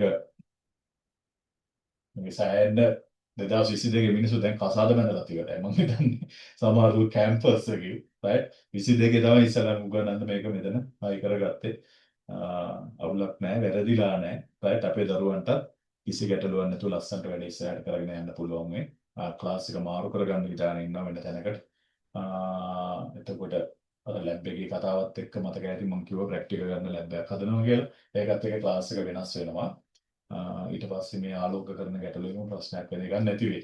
ඉතින් පළවෙනි දවසේ අඩුපාඩු තියෙන්න පුළුවන්. ඒක ගැන වැඩි මොනවද හිතන්න එපා. මම රෙකෝඩින් එක දානවා. ක්ලාස් එක හොඳයි. ප්‍රශ්න අහන්න ඕනේ. ඊළඟ දවසේ අපි පන්තියට සම්බන්ධ වෙනකොට කැමරාට ගේම ඔන් කරගන්නවා. අද පළවෙනි දවසේනේ. ඒකෙන්ද ගැටලුවක් කරගන්න ඕනේ නැහැ. මම මගේ දෙපැත්තෙන් තියනවා. මේ පැත්තෙන් එකක් තියෙනවා. අතනින් උඩින් තව එකක් තියෙනවා. එතකොට මම ඒක දිහා බලන්න තමයි වැඩේ සිද්ධ කරන්නේ. ඒක කවුද ඉන්නේ නැත්තේ සියල්ල මේ අයි කරගෙන තියාගෙන ඉන්න දැන් මේ පැත්තට හැරිලා ඉන්නකොට දෙපැත්ත බැලන්ස් මේක කම්පියුටරේ එතන ටීවී එක ගහලා තියෙනවා පිටියේ ඒක ස්ක්‍රීන් ෂෙයා කරලා රයිට් මෙතන කැමරාව මෙතනත් කැමරාවක් මොකද තියෙනවා මේ කාමරේ ගත්තම හතර වටේම දෙපැත්ත ලයිට් උඩ ලයිට් මේ ඔෆ් කරලා ඉන්නේ හැම තැනකම කැමරාවක්